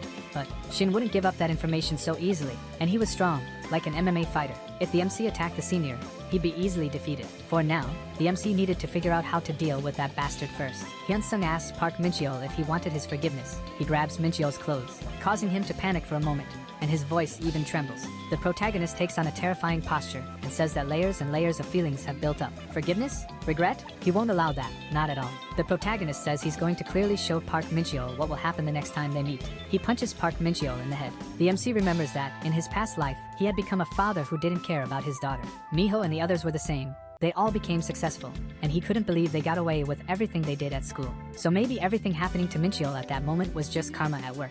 The MC wants all of them to suffer greatly, and to live traumatized for the rest of their lives, and he beats Park Min-cheol that night. Some people are talking about the incident with Hyun-sung and comment that he isn't the kind of person you want to mess with. A student asks why he turned into a villain, and someone says that those who don't seem bad are the scariest when they get angry and don't know when to stop. The classroom door opens, and the extras look at it. Kim Hyun-sung is entering the room. He sits at his desk and places his bag on top of the table. Someone approaches him and thanks him. It's the protagonist's chubby friend. He says he heard that the bullies were expelled thanks to the MC. He tells Hyun-sung to let him know if he needs anything. The protagonist stays silent. The rest of the room also remains quiet, and a tense atmosphere builds up into place. The protagonist asks why someone who didn't even want to speak to him during the hearing suddenly decided to thank him. The boy was too scared to be a witness in favor of the MC, but now he was thanking him? Hyun-sung says he doesn't care what happens to him from now on, so he tells him to get lost and leave because he doesn't want to see his face ever again, not even if it were covered in gold. Two boys are talking, and one asks the other what he's going to do now that Park Min-cheol and his gang have been expelled, ruining their plans. The other boy throws a cigarette on the ground and agrees with the first one.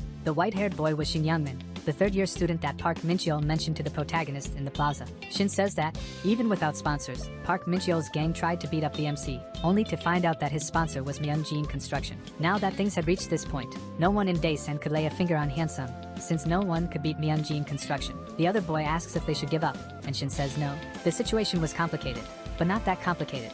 In fact, This was a new opportunity to make money. If they could make a lot of cash by handling just one student, then they should be grateful to him for this opportunity. Shin then asks who the leader of the freshmen is and orders the other boy to call him to the rooftop now. The teacher is giving a lesson, but the protagonist is thinking about his revenge. To bring down the golden circle, he has to stand out academically, as their targets were the students who performed better than their clients in schools. The targets of the golden circle are always the students who do better than its members in schools. If the MC keeps maintaining high grades consistently, they'll have no choice but to take action. To one member, the MC must have been a nuisance, as he stood out since elementary school. The others attacked him because Shin relayed their orders. The one responsible for this, the one who wanted the MC to disappear so he could take his place, must have been hiding in the protagonist's room, or maybe somewhere else in the school. Hyun-sung has some suspects in mind, but he shouldn't act based solely on his suspicions. He needed to prepare for the future. The protagonist is walking down the street when he passes by an MMA gym where the first Korean athlete who became a world champion is giving lessons. Currently, he's a shadow of a past that no one cares about anymore. The MC enters the dojo and sees that the place was humbler than he expected, and someone welcomes him. Someone asks if he's there to enroll, and the MC says yes. He says he wants to get good at fighting. That instructor was another missing piece in the protagonist's puzzle. We're back at school, and someone is arriving on the rooftop where Shin and another boy are. Shin asks the other boy if his name is Jinwoo, and he nods yes. He's a first-year student at the school.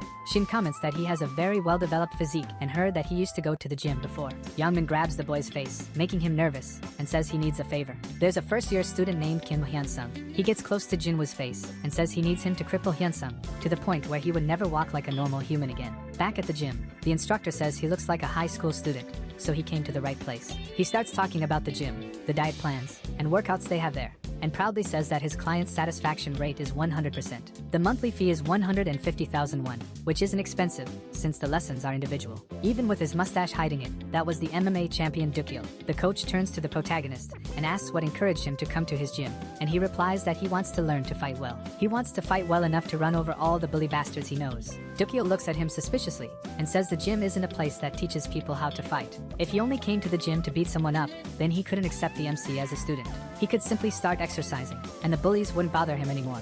So why not just strengthen his body with workouts? Frustrated, the MC remains silent and starts thinking. He was the first Korean world MMA champion. There was only one reason why someone who could live off his fame would settle for living a mediocre life running a dojo in the rural parts of the country. Banned substances. In a doping test that was done right after his third title defense, steroids were found in his blood. Dukyo admitted his mistakes and made no excuses, and thus his career was ended. But that didn't matter to the protagonist, because what he was focused on was Yoon Dukyo's other talent, a secret talent. While in a coma in his other life, the MC overheard a journalist interviewing a fighter who was defending his second title named Kim Ye-yo. Despite already being one of the best fighters in the world with just a few years of experience, the reason he got to where he was could be attributed to only one thing: the special training method that his mentor, Yoon Dukyo, had taught him. Dukyo had transformed a third-rate fighter into the best fighter in South Korea. If the MC could convince this guy, he would become much stronger. Hyun-sung argues that when he was a professional fighter, he did whatever it took to defeat his opponents. He would also do anything to reach his goal. So what was the problem with that? Dukyo says that was a mistake he made simply because he was a fool. If he could go back in time, he wouldn't make that mistake again. It was something he constantly regretted since he made that decision. He stands up and says that if the MC makes the wrong choice, only focusing on the results in front of him, it would make him sink just as he had sunk. The instructor tells him to leave, because he couldn't accept him. If he only wanted to come to the gym to beat up some bullies, he would end up in prison. The protagonist says he's going to give 100 million won to the coach, and he immediately stops, startled. Hyun-sung says he knows the coach needs money right now and tells him that if he promises to teach him, he could give him 100 million won within 24 hours. Hyun-sung says he'll pay in advance, so even if he quits halfway, Dukyo wouldn't lose anything. Dukyo stands in front of the MC while he talks about drugs with him. In the end, the coach knew the consequences, but he still chose to use drugs, and the outcome was a result of those choices. The same goes for the MC. He might go around picking fights after learning to fight from Dukyo, and he could end up in an even worse situation. He could end up crippled or imprisoned in a juvenile detention center for the rest of his life. But he came here knowing the risks and ready to face them. Just like Dukyo had decided to use drugs back then, the MC was desperate. He needed the help of a coach like him. Dukyo says he will never let the MC touch drugs. He had already gotten involved with illegal substances, but he would never let a kid like the protagonist use drugs the way he did. He decides that he will help the protagonist by teaching him how to fight. The protagonist says that's great for him, but Dukyo says he's not done yet. He opens the door and calls the protagonist to step into the ring. If the MC can last at least one round, he'll recognize his determination and train him. Night falls, and the MC is arriving home, and his grandmother starts yelling, asking what happened to him. He's completely bruised from getting beaten up by the coach. Grandma is almost crying, asking who the son of a bitch was that did this to her baby. She approaches the MC and begs him to tell her who the aggressor was, but the protagonist says that it's fine. She doesn't accept that, saying it's not fine at all. Dukyeol is drinking something. Thinking that he's the worst of them all, he looks at his phone and starts typing a message. Remembering what happened with the protagonist earlier, he asks the MC to reconsider this decision because he's not going to mess around. Dukyeol had already met all kinds of people in the sport, delinquents, and several students who didn't want to get beaten at school anymore. In the end, it doesn't matter what someone's goal is, they're just words. Once you step into the octagon, those things stop existing. Even the boys who get confident just because they know how to fight a little start begging for mercy as soon as they take a few punches to the jaw. The round was 3 minutes long, no ground fighting, just sparring. Dukyeol tells the MC to forget everything and just try to last the entire round. If he proves to the coach that his willpower is unbreakable, he'll train him to be the best. Dukyeol asks if the protagonist is really going to try, and he says yes. So he tells Hyunsung to raise his guard. The coach notices that the MC's stance is weak, but he doesn't show fear. He was going to test him to see if he would remain that way after the first punch. Dukyeol advances with a right cross aimed at the protagonist's face, and he uses his guard to defend against the coach's punch. But when he thinks he's completely blocked the punch, the man's arm goes through his guard and lands directly on his nose. The punch is strong enough to explode on the protagonist's face, throwing his head back. Ketchup is squirting from Hyunsung's nose. He stumbles back until his back hits the cage of the octagon. Hyunsung falls, sitting on the ground, but Dukyeol tells him to get up. Only 10 seconds had passed. The protagonist's nose is bleeding, but he raises his guard again. Dukyeol advances, preparing another right cross. Then he starts throwing a flurry of punches in all directions. The protagonist tries to defend as best as he can, but the coach is too fast, and if he takes another direct hit, he's going to pass out. Suddenly, the punches stop, and Hyunsung, still keeping his guard up, is confused by this. But just as he starts to wonder what happened, Dukyeol kicks his leg, making him feel immense pain, and fall to the ground. The protagonist is already exhausted, and the coach says that even if it's too late, he should give up. The protagonist gets up again, trembling, and says, "It's 3 minutes. The fight isn't over yet. There are still 2 minutes and 5 seconds left."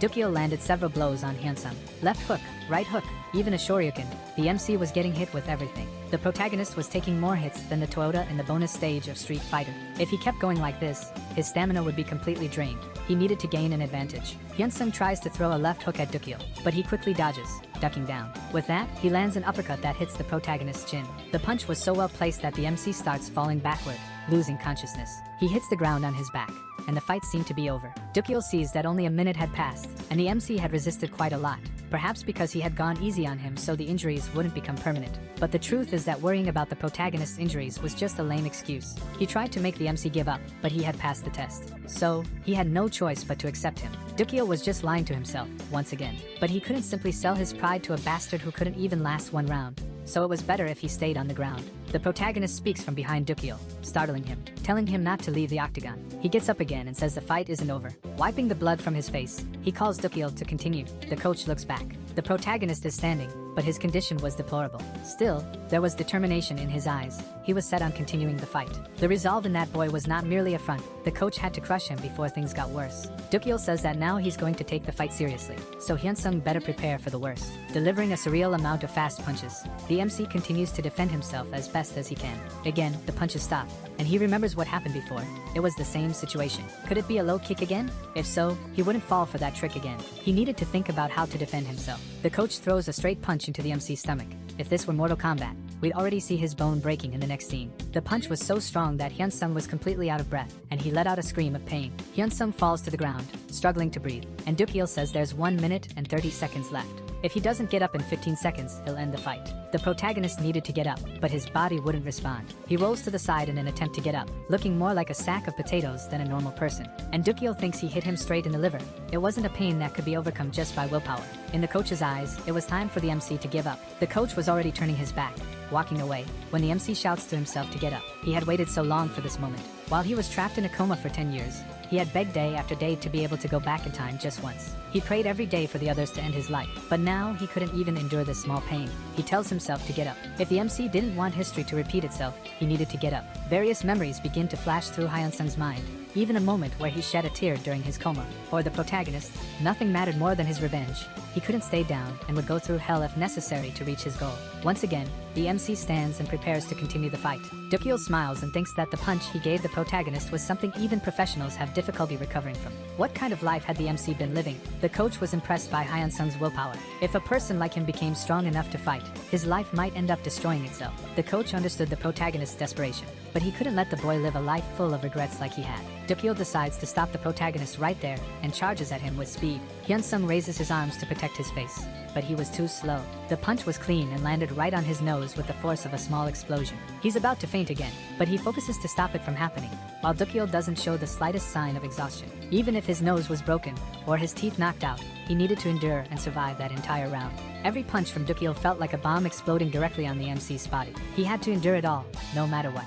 There were only 12 seconds left, and the protagonist was still standing. The blood was smeared all over the octagon, and he was trembling from weakness. Hyun-sung's breathing was heavy, and his vision was completely blurred. The coach advanced once more and landed another punch to his stomach. The MC's back hit the octagon fence, but he remained on his feet. And Dukil was approaching with a right straight punch, aimed directly at his face. The coach's fist was right in front of the MC's face, and the clock signaled that time was up. He had been saved by the bell. Dukil stopped his punch mid-swing. He lowered his hands and took off his gloves, throwing them on the floor, saying that the protagonist had incredible endurance. He walked away, saying that the hospitals were closed now, so he should go tomorrow. And he told him not to tell anyone who did this to him. Dukil asked the protagonist to follow him because he was going to give him his bank account number. A few days ago, he had received an offer from a startup MMA group. Dukil would be paid a good sum to use drugs again and step into the ring. His bank balance showed a deposit of 100 million won, and he thought that if it weren't for that money, he would have accepted the agent's offer. He sent a message telling the agent to pretend that the offer never existed. The MC was having dinner and talking with his grandmother,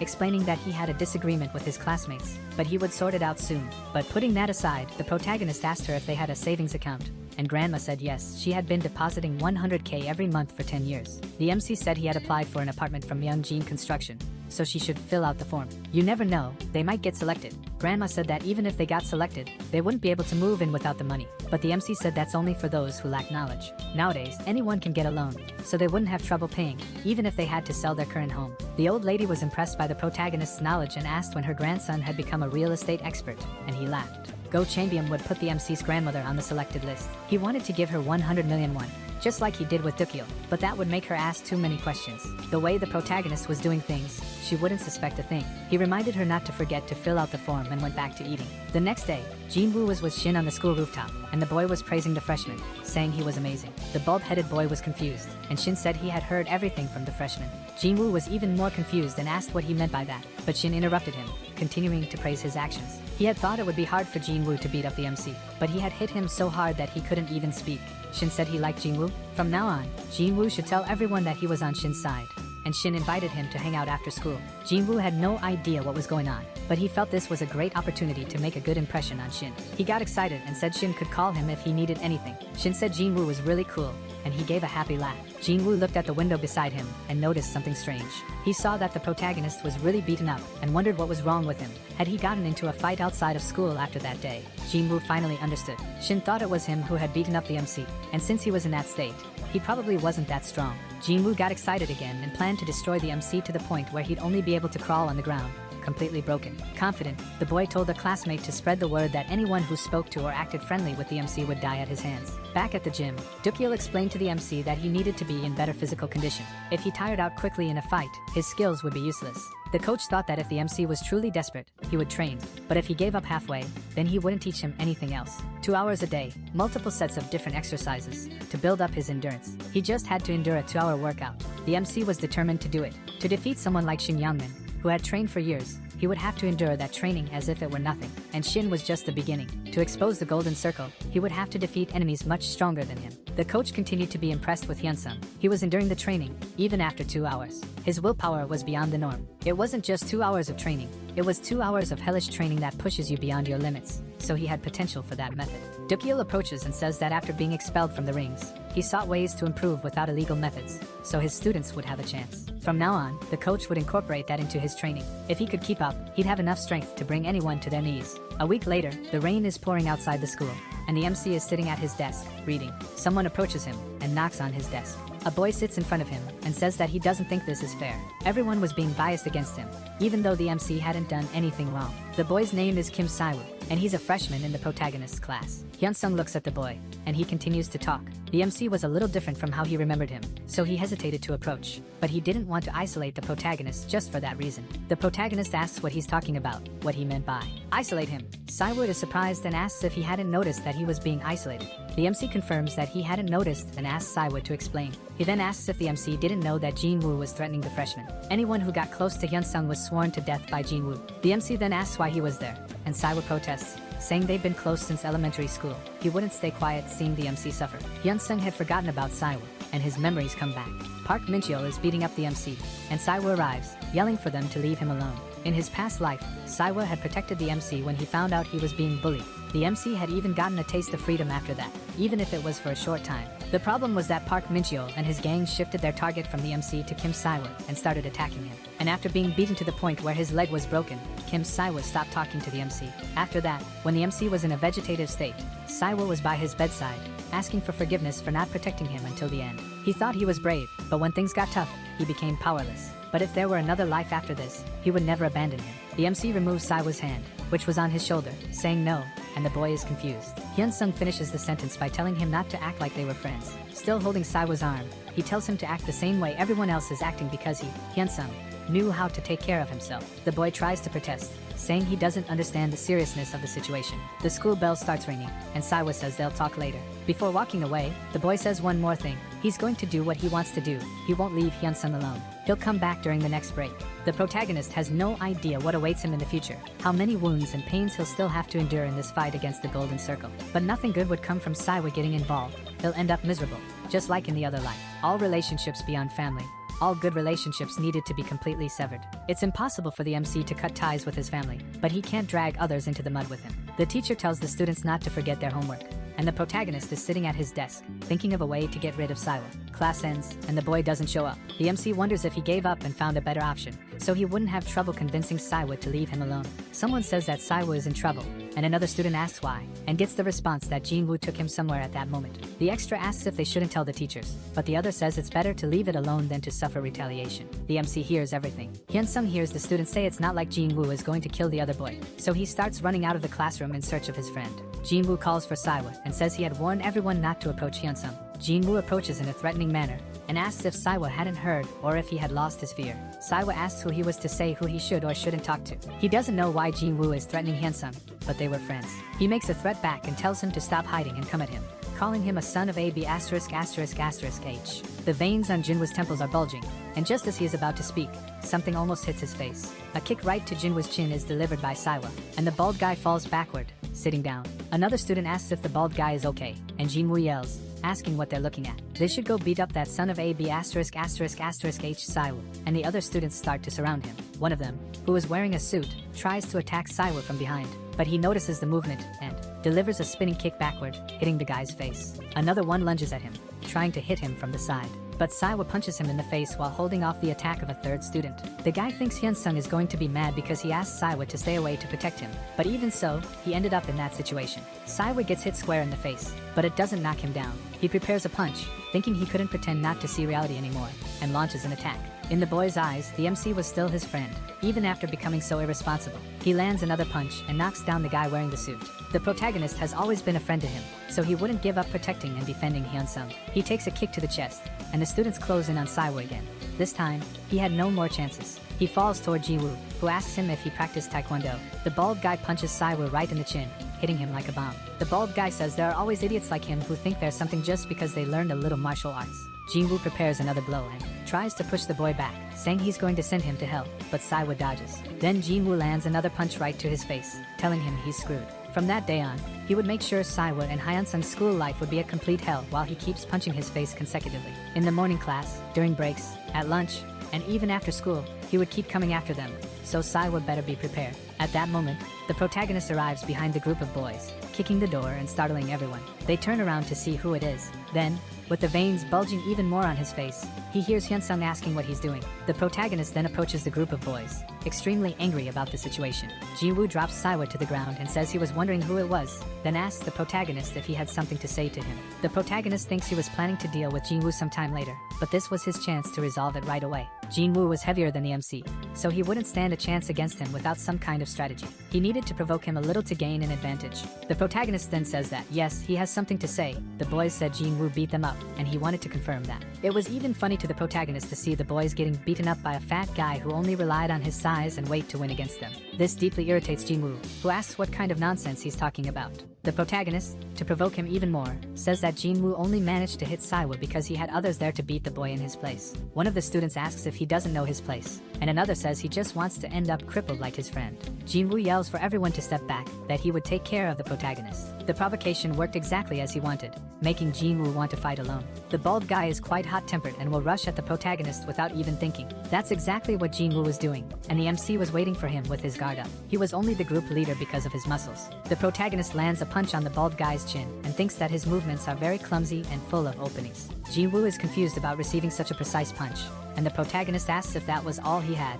making Ji-woo even more nervous about him. Ji-woo gets angrier and shouts, calling the protagonist a son of a bitch, and saying he shouldn't act like he was worth anything. The MC had predicted that he would lose his temper and tried to take him down all at once, but size was all he had, and the MC lands another punch on the bald guy. Hyunsung begins to land several punches in quick succession, using what he had learned from his trainer. A punch straight to the stomach makes Ji-woo curse the MC with such hatred that the veins on his head seem about to burst, but the MC knew he was almost there. One final punch to the bald guy's chin is so precise that he opens his arms, and then begins to fall to the ground. The protagonist takes advantage of the fact that he's falling and starts stomping on the guy while he's on the ground. Hyunsung's intention was to teach him a lesson that would be unforgettable, one that would make sure he never stood up again. The other students are shocked by the protagonist and ask if he has gone mad, as the MC genuinely wanted to cross the line by beating Ji-woo senseless. He was about to send Ji-woo to the next world. His hand was trembling while the boy lay on the ground, and there was ketchup everywhere. With a trembling voice, Ji-woo asks the protagonist to stop and apologizes, admitting he was wrong. The MC stops hitting the boy,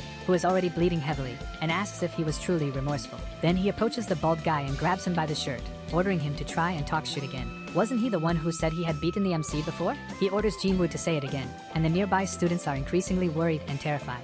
The protagonist tells the bald guy to repeat what he said before in front of everyone. Now, still trembling, he apologizes and also says he didn't do it because he wanted to. He explains that it was Shin Youngmin who told him to do it, and he couldn't refuse the order of a senior, even if the rumors were lies. He begs Hyunsung to believe him, claiming he was just following orders. If it weren't for that, he wouldn't have spread those lies, and he continues to beg the MC. The protagonist lets go of Jinwoo's shirt, calling him trash, and says that was his final warning to the bald guy. He should never touch Saiwa again, because if he caught him doing something similar, the protagonist lands one more kick right to Jinwoo's face, knocking him out completely, and he finishes his sentence. He would follow the bald guy to the ends of the earth to find him and turn him into a living dead, no matter how hard he tried to hide.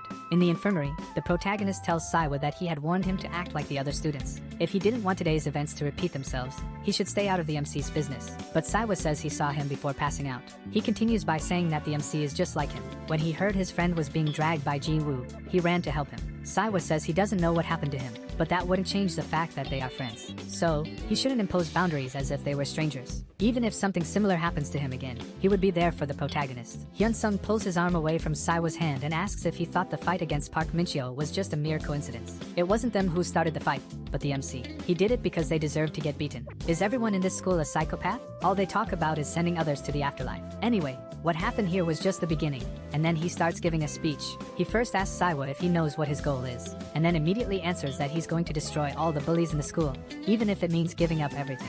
Saiwa tries to say something, but the protagonist tells him to shut up and listen. Hyunsung had gone through a traumatic event, but he couldn't talk about it, so Saiwa shouldn't delude himself. What the MC wants is revenge. If he gets too close to Hyunsung, what happened today will happen again. Did he really think he could handle that? He was already at his limit. The protagonist says he sees Kim Saiwa as a friend, but he needs to remember that the kind and friendly Hyunsung he knew no longer exists. He needed to discourage the boy from staying near him. Then Hyun-sung finishes by saying that no matter what he hears in the future, he should not stand in his way, because he won't be able to handle the situation. And that way, Siwa could stay safe. Siwa is still sitting on the infirmary bed. He bites his lips in anger, while the protagonist is leaving, thanking him for everything. Shin is in his room thinking about how he's going to use the payment. He had received double pay because of a job well done, and a bonus. Who would have thought that being a bully could turn into a career? Only in South Korea could this kind of craziness happen. He keeps thinking about how incredible it was. Millions of won just for bullying and intimidating a bunch of kids. He loves this job and wants to keep it. Someone is walking down the hallway, and people are whispering about what was wrong with his clothes, so we imagine it's the MC. Shin had heard that this same job existed in other schools too. If he could get good contacts, he could easily reach 10 million won. The protagonist is standing in front of Shin's classroom, all dirty and bruised from the fight with Ji-woo, while Shin is still lost in his thoughts. The door to Shin's room opens furiously, startling him. Shin asks who the bum was that opened the door like that, and turns to see who it was. He notices Hyun-sung's presence, and the MC asks if he was the bastard named Shin Youngmin. He stands up, asking what the MC had called him, and the protagonist calls him a bastard again. Shin gets nervous about the protagonist's attitude, and Hyun-sung wastes no time, already moving forward to kick Shin, who blocks the kick with his forearm. He asks who the MC was, saying he had just shown up out of nowhere, but the protagonist doesn't respond. He raises his guard to attack. First came a right punch, which Shin blocks. Then, a series of quick punches leave the other boy on the defensive, asking who he was, but still without an answer. He realizes that even though the MC was training somewhere, he still wasn't strong enough, so he starts feeling confident that he'll win this fight. His attack patterns were still too obvious, so this would be easy. It would have been if the protagonist hadn't caught him off guard with a punch right to the stomach. Shin loses his breath from the blow, and the veins on his temple start to bulge. The MC says that he is Kim Hyun-sung, the one Shin was looking for. Shin recovers from the surprise attack and calls the protagonist trash. But just as he's about to ask what the MC was doing in his room, a chair is already flying in his direction. The protagonist hits Shin right on the head with the chair, and if he were a normal person, he would have been done for right then and there. Blood is dripping from the boy's head, and he's shocked that the MC used the chair to hit him. Hyun-sung thinks that if he loses this advantage, it would be the end of him. So he throws the chair at Shin, who dodges it easily, even after being beaten by that same chair before. The protagonist takes advantage of this moment when Shin leaves an opening and goes in with a right punch. The problem is that Shin manages to grab the protagonist's hand long before the punch reaches him. This scares Hyun-sung. The guy was really strong. He yells, saying that he's going to turn the protagonist into mincemeat right now, and he's already preparing his punch. Hyun-sung raises his arm to defend the blow, seeing that it's going to be a straight punch. But the protagonist wasn't the only smart one in the story, and Shin changes the direction of his punch, landing a clean hit on Hyun-sung's stomach. The protagonist thinks that the trainer's punch was much stronger than what he just took from Youngmin, so he's okay with it. That's what he thought until almost immediately receiving another punch that exploded right in his face. From the beginning, Hyun-sung knew he wasn't a match for Youngmin. This fight was just for him to prove something to himself. He didn't plan to come out of this fight unscathed, but he had to bet everything on this one chance he had when Youngmin was cornered. The white-haired boy tries to deliver a sidekick, but the protagonist grabs his leg under his arm, rendering the kick useless, and this scares the boy. Then Hyun-sung throws himself at the boy, pushing him out of the school window. Shards of glass are falling from the top of the building where the MC pushed the other boy. Shin is trembling and bleeding. He was just one small push away from falling out of the school building's window, so he calls the protagonist crazy and asks what he wanted. And the protagonist, showing his madness, says he wants to end this with one of them going to hell. Someone shouts to get the crazy freshman off of Shin, saying he's insane. Then they manage to pull the protagonist away from Shin. Hyun-sung is yelling for them to let him go, while the other boy stays silent, just watching the whole situation. Hyun-sung makes a psychotic face as he's dragged out of the room, screaming and saying this isn't over, not since Shin touched his friend. This won't end until one of them dies in the end. Shin looks terrified at the MC's crazy behavior, and he keeps shouting for Youngmin to prepare because he's going to throw a chair at him whenever he gets the chance. It takes 3 people to pull the protagonist out of Shin's room, and he continues yelling and cursing at Youngmin. The protagonist has gone insane, everyone. Shin is standing in the room, and murmurs can be heard from the other students. A boy approaches and asks if he's okay. Youngmin asks why he's even asking that. Didn't he see what the MC just did to him a moment ago? The boy gets nervous and apologizes, but Shin's back is covered in glass shards, and he's bleeding heavily. 30 minutes later, someone speaks over the school's PA system. They call out a few names over the speakers and ask them to report to the principal's office. 2 teachers are at the scene where the student fight took place. One of them had already dealt with trouble caused by the MC, but this was too much. He thinks that he needs to fix things first. Silencing Park Jin-woo won't be difficult. The real problem is Director Daewon. He doesn't know what happened in the last deliberation committee, but the director has always wanted to make the school prestigious across the country. Will he ignore this again? Someone says they should ignore it, and the teacher doesn't understand. Then the person asks if they should repeat themselves. It was the school principal. He wanted the situation to be brushed aside, but the teacher says he doesn't understand what he's talking about. The principal says he heard from a friend about the MC's sponsor, the eldest son of the Myungjin Construction Company, who had quickly risen in the succession race. And this same Go Changbyum had also decided to become the school's sponsor. He said he sponsors significant expenses for the school, and that if he became the head of the construction company, he would even increase the sponsorship value significantly. The principal further explains that sponsorship is different from donations or contributions. People only become sponsors when they want something in return. What does the teacher think Go Changbyum hopes to achieve by sponsoring the school? Goodwill? Reputation? That's not what he really wants. Changbyum made a simple request. As long as the MC was a student at the school, no matter the mess he caused, they would need to cover everything up. They needed to let it go, and this was already routine for the teacher anyway. He always handled the students' messes. Of course, the principal wasn't asking the teacher to do this without offering anything in return. The performance bonus and several privileges the school provides would be given to him as a priority. And as the sponsor had also said, some reserved spaces in the construction company's next housing project would be made available. Real estate prices are rising quite a bit, and the teacher could very well have an apartment separate from his wife's. The teacher makes a greedy face, and the principal tells him to just keep doing what he's always done. From now on, all they need to do is take care of one student, Kim Hyun-sung, and he asks if the teacher understood everything. He replies energetically that he does and assures that he will do his best. He just needed to know what to do, and he would handle everything perfectly. The principal says he's very reliable, so why not start calling him Hyungnim from now on? The teacher thanks him and says he will call him that from now on, and he would also protect the school's prestige alongside the principal to make it legendary. The principal tells him he doesn't need to say such embarrassing things. He just needs to take good care of Hyun-sung's matters. If the MC could graduate without any problems, the school would have the construction company's support. He wouldn't abandon his brother in this mission, and the teacher thanks him. Someone opens the principal's office door, calling for him and shouting that Hyun-sung had taken a beating. The teacher and the principal are both shocked and ask at the same time what he had said and who the hell was the attacker. Time passes, and now Youngmin is in the principal's office. He yells that he's innocent. The MC attacked him first and hit him. Why was he being accused? The principal says the boy is a senior, he learned martial arts, and yet he beat up a student 2 years younger than him indiscriminately. He asks Shin if he really thought he acted correctly, and the teacher says he already knew him. He always beat others when he could. The principal scolds the teacher, telling him to speak more gently, and he apologizes, but the kid was the type who liked to hit others. Shin yells again that he almost fell out of the school building's window because of the MC, and he even had a witness to corroborate his version of the story. The teacher puts a hand on the boy's shoulder and says there are always witnesses, but it's a matter of knowing whether they are reliable or not. He could go out on the street and ask anyone who was more trustworthy, a model student or a bum. Who did he think people would choose? Youngmin yells at the teacher, telling him to F***K off, and the teacher grabs the boy by the shirt, asking who he thought he was yelling at. He tells Shin to speak properly from now on. If he didn't admit his mistakes, he would suffer an even worse punishment. He releases Youngmin and asks him one more time, was he willing to take all the blame for the incident? Shin felt something familiar, yet still somewhat unknown to him. The adults in front of him were just as rotten as he was, and at that moment, he realized messing with Kim Hyun-sung wasn't as simple as he thought it would be. Shin decides to accept his fate and bows, apologizing for what he had caused at the school. He's leaving with his head down, bad-mouthing the teacher. How dare he take Hyun-sung's side like that? What could he do in this situation? With graduation approaching, he couldn't allow this situation to drag him down. Screw it. Even if it cost him a lot of money, he had no choice but to seek help from someone outside, so he grabs his phone. Someone inside a car says it's a headache, but still interesting. Looking at a piece of paper, the guy says using people's histories was common in his line of work,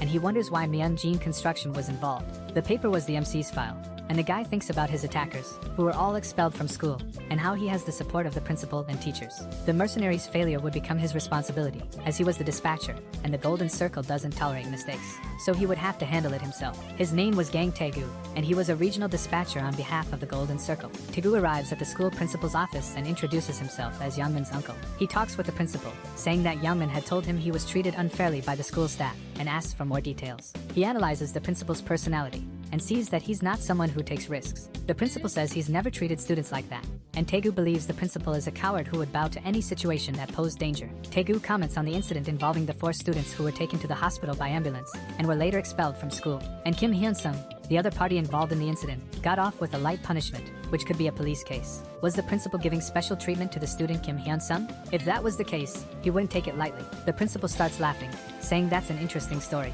But if Taegu was in Daesan, he had to do as people do in Daesan.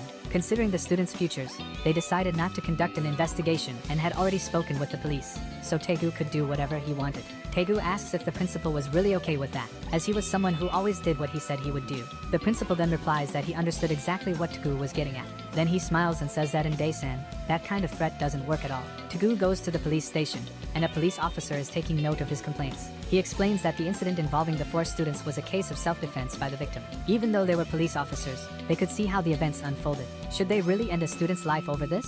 If they were truly going to punish Kim Hyun-sung, then they should first throw Shin Young-min in jail without delay. The man slams the table and shouts that this is exactly why people have lost faith in the police and criticize them so much. Taegu continues by saying that if they didn't handle the situation properly, he would make this case public, and they should be aware of how powerful the internet can be nowadays. The police officer lets out a light laugh and says that this was Daesan. They weren't in Seoul, so he says Daesan, syllable by syllable. Whether it goes public or not, this is the kind of thing that would be forgotten by everyone after a few days of vacation. Taegu becomes nervous and confused, wondering what kind of city Daesan was. What on earth happened there to make it so different from Seoul? Apparently, the city's police chief and the school principal were great friends, which was quite common in a small town. Taegu was on the phone with someone, and that person kept saying that everyone there knew each other.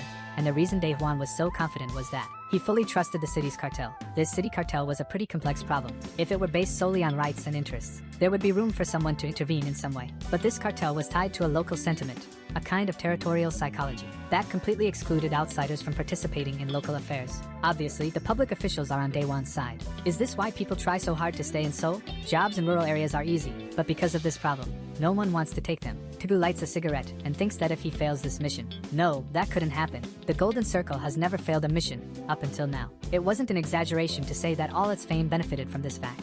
Even if someone fails their mission, the Golden Circle would send another operative to complete it. But if he fails this mission, everything he's built up to this point will be ruined in an instant because the Golden Circle doesn't spare losers. Gang Taegu thinks that in moments like this, he needs to stay calm and think clearly. Only then will he find a solution. A few hours earlier, Taegu talks to Shin and asks what he's talking about. Shin replies that he had said he would help him, and Taegu asks if he doesn't understand the gravity of the situation. Taegu asks if he thinks the Golden Circle is some kind of joke. Who was the mercenary here? He even got a bonus for this job. And now he says this? Did he think he could ask for their help anytime he wanted? Shin gets nervous and explains that it's not like that, and Taegu tells him to listen carefully. Yeonmin was frustrating Taegu, so he was going to say it one last time, cursing at him. He needed to have his head in the right place to solve this challenge. No one told him to fight Kim Hyun-sung. The mission was to make his grades drop. Whether he uses the freshman or does it himself, his grades had to fall. It didn't matter if the teachers were on his side. Shin gets nervous about the treatment he's receiving. Taegu had said he would help him if he needed it, but now he's backing out. Taegu asked Shin to listen carefully. The Golden Circle doesn't tolerate failure. If he quits halfway through the mission or fails the mission, they wouldn't just punish Hyun-sung, but him as well, because that's how the Golden Circle works. So, no matter what, he had to get it done. The call ends, and Shin doesn't know what to do. He can't just give up after having come this far. He remembers the protagonist's words, warning him to be careful. Back in the classroom, the students are murmuring about what had happened to Shin's face. Someone says he had fought with the psycho freshman. In the students' opinion, Shin had won, but they wonder if his face looking like that had anything to do with him getting beaten up by the MC outside of school. The students continue talking about the fight from the day before, between the protagonist and Shin, which makes him extremely nervous. Back to the previous night, the protagonist appeared behind Yeonmin, reminding him of his words to be careful. Shin charges at him to attack, but before he could strike, the protagonist says that his miserable commission must be more important than his life. Then, Yeonmin stops his punch midway and asks how the protagonist knew about that. The protagonist then says he heard that an agent had gone to see the principal, so he already knew about the situation. But it would be better for the boy to think carefully. The eldest son of the Myeongjin construction company was Hyun-sung's sponsor, and the MC had no intention of leaving the issue between them unresolved.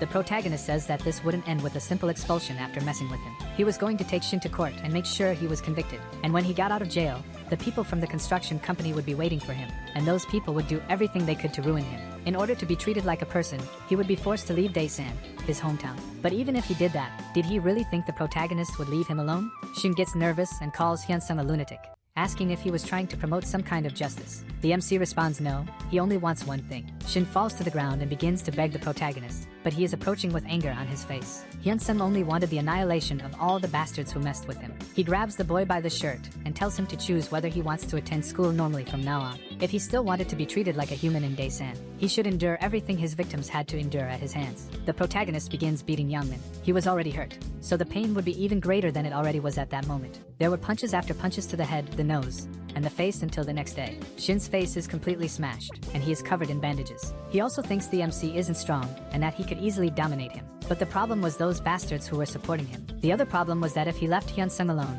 the Golden Circle would definitely find him and make him pay the price for his failure. Shin is becoming more and more disturbed.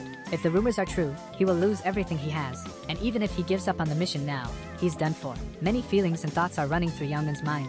If that's the case, being expelled and having a mark on his record, banging his head on the table, he yells that he shouldn't be thinking about these things. He regretted taking that mission. Punching the table, he thinks that since things have come to this point, all he could do was pray for the MC to screw up his own grades. If his grades dropped just a little, he could buy some time. Shin prayed for the worst case scenario not to happen. The threat worked, but it was a temporary solution. The situation would change after the midterm exams. The moment the MC achieved overwhelmingly extraordinary grades would be the moment when the fragile state of things would disintegrate. Shin was trying to survive at all costs. The Golden Circle needed to complete the missions. The contractor, who was desperately trying to take down the MC, when this tangle of emotions gathers and explodes, it would be the moment when the protagonist would reach the goal he had worked so hard for. As long as he achieved those good results, the method shouldn't matter, whether by using the principle, Myeonjin construction, being disloyal or heinous. Looking only at the results, things were going exactly as the MC had planned. The MC thinks that now there's no one in the school who would dare to lay a finger on the protagonist. A fortified wall of malice that gave Kim Hyunsung a great sense of security. We're back at Dukyeol's gym. He tells the protagonist to continue and extend his punches more when hitting. No matter how extreme the situation he finds himself in, if he has the will to go beyond his physical limits, he will never be defeated. The protagonist lands a punch and is praised by Coach Dukyeol. The fact that he could do this meant he could respond to the worst situations. The protagonist was already panting from the training, and the coach takes the opportunity to test his reflexes.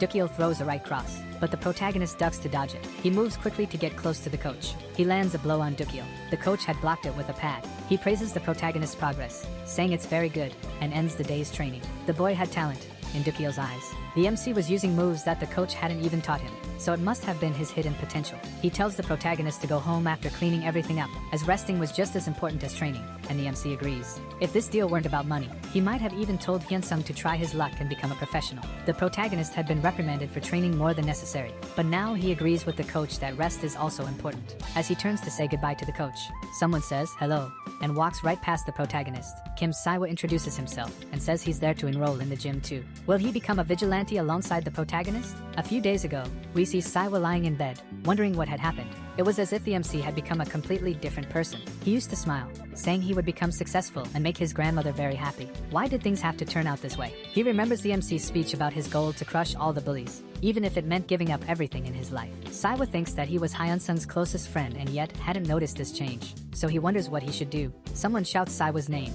saying they're in trouble. He heard from a third-year student that the MC was fighting Youngmin. Though it seemed very unreal, Saiwa realizes that the MC is still the same. The other boy says he tried to push Shin out of the window, and they could have fallen. We are reminded of the moment when the protagonist had Shin on the edge of the school window. Saiwa once again wonders what he should do. He wants to instill in people's minds that they will face serious problems if they mess with Kim Hyunsung. The other boy didn't quite hear what he said and asks if he spoke, but Saiwa denies it. It was already time for class, so the boy was leaving. Kim Saiwa remains there, still in the infirmary, silent and thinking. He places his hand on the side of the bed, trembling. He calls the protagonist a bastard. He was going this far just because of Saiwa, so how could he expect the boy to give up on him? Back to the present, the MC was behind Saiwa, asking the trainer if the new member of the gym was his, and the trainer asks if they knew each other. The protagonist steps between them and asks the trainer not to accept him, saying he would compensate him for whatever amount he had offered. With the MC's statement, the professor gets a sense of the whole situation. It was great that the protagonist had a friend who prevented him from getting into fights. The professor puts a hand on Kim Saiwa's shoulder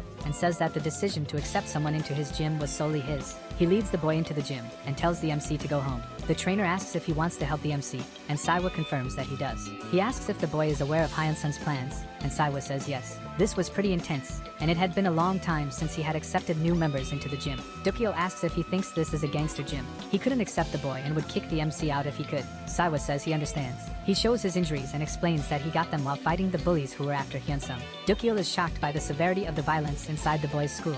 It was far worse than adults would imagine. Saiwa continues, saying that if Hyunsung hadn't helped him, he would have been left crippled on the cold school bathroom floor. He didn't want to ignore a friend like that. The boy asks Dukyeol not to force him to join another gym. He thinks there's a reason Hyunsung chose this one. The trainer thinks he dug his own grave when he decided to help Hyunsung. Saiwa pulls out the little money he has and says that if it's not enough, he'll find a part-time job to pay more. Dukyeol, hitting the coffee table, asks why he's so desperate at this age, and Saiwa says he wants to stand by the MC's side, even if he doesn't help him. In a situation where your best friend is being harassed, Is it really wrong to tell these kids living in hell to use violence? The trainer gets up from his chair and says he gives up. Saiwa can come to the gym starting tomorrow, but if he doesn't keep up with the training, it's over for him. The boy smiles and agrees to the man's terms. He thinks this will only give him the strength to fight against the violence. Saiwa is leaving Dukyeol's office, and the MC calls his name. He looks to the side and catches a pair of gloves that Hyunsung threw at him. He says the trainer might have accepted him into the gym, but Hyunsung hasn't yet. So he should prove himself, prove to the MC that he can crawl back, even if he falls to the bottom of hell. Saiwa looks astonished,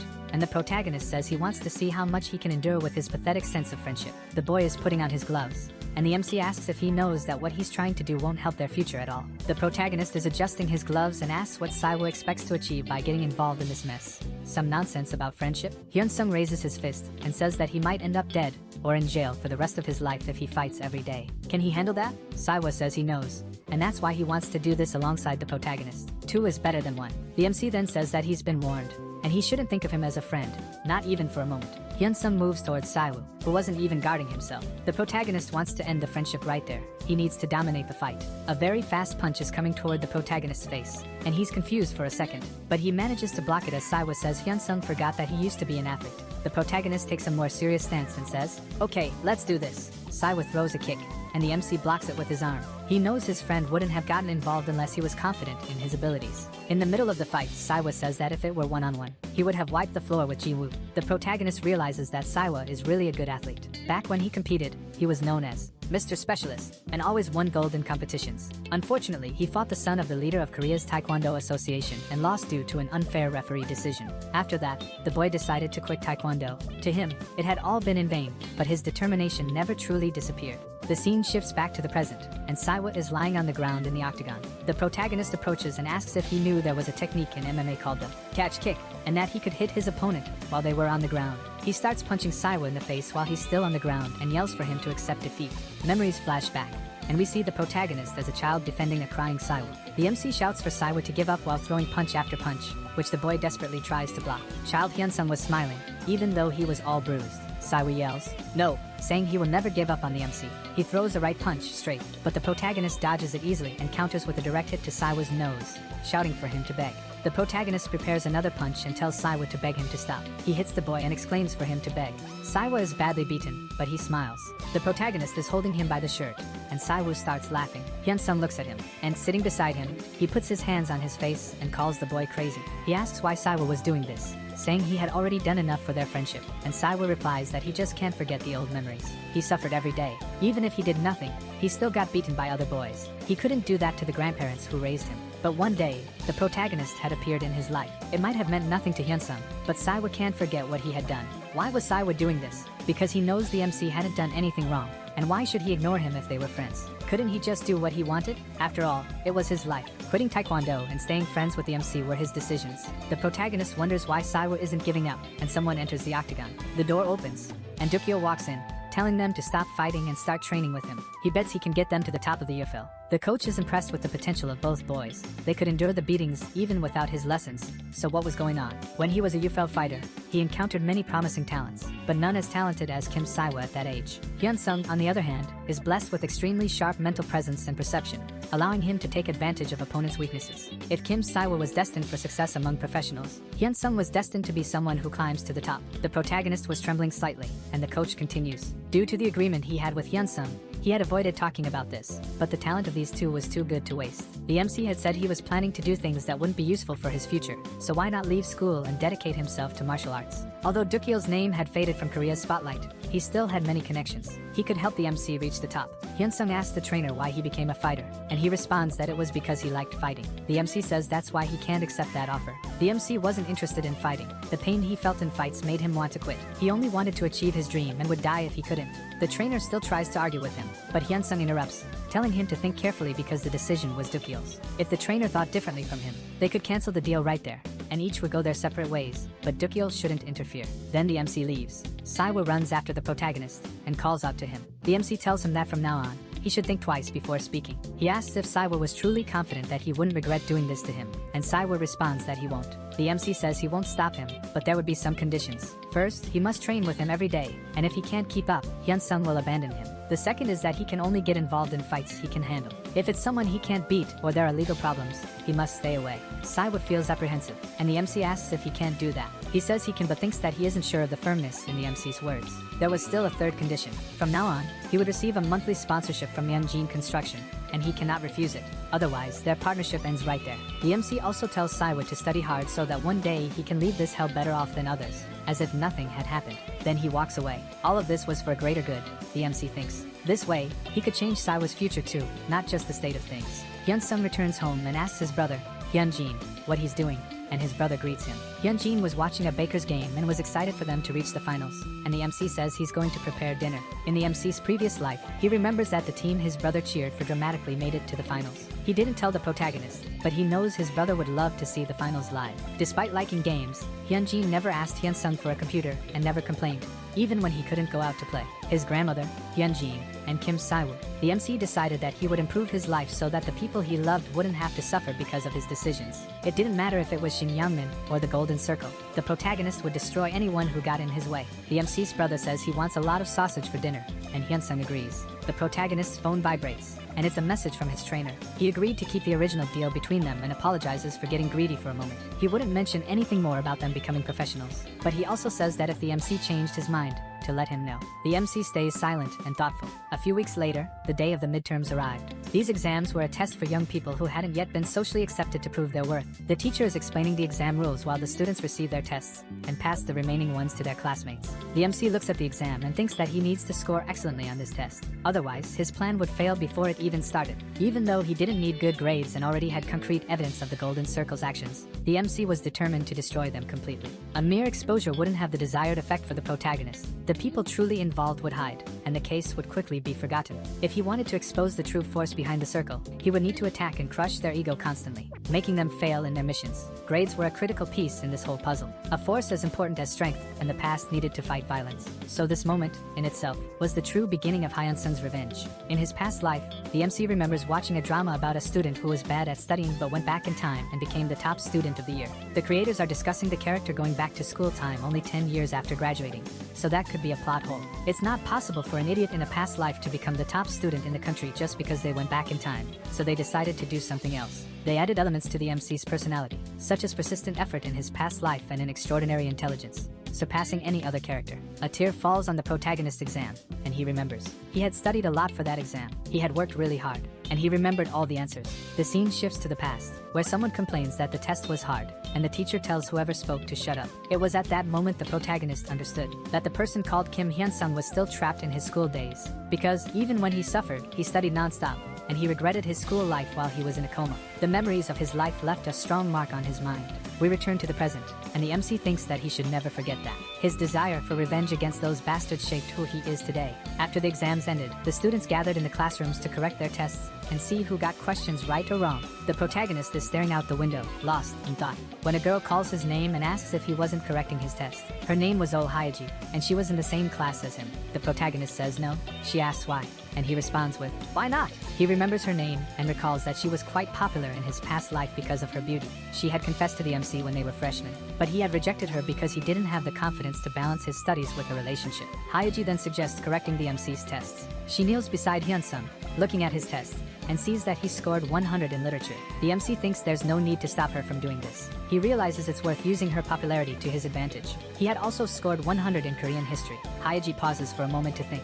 She's impressed that he actually scored the highest marks in all his exams. The next day, the teacher is with the protagonist on the rooftop of one of the buildings. He asks him what the school's top student wanted to talk to him about. The teacher says he can ask for anything, and he would do his best to fulfill his request. The protagonist then asks if he knows about the Golden Circle. The teacher looks confused and says, "Golden Circle?" Then Hyun-sung tells him to make sure he understands everything he's about to say. The scene changes, and someone on a phone call asks if it's true. They had heard that a boy who wasn't even in the top 10 suddenly became the number 1 in the school. Didn't they say the test was particularly difficult? The person listening is the principal. He says the MC was smart, but he didn't expect this result.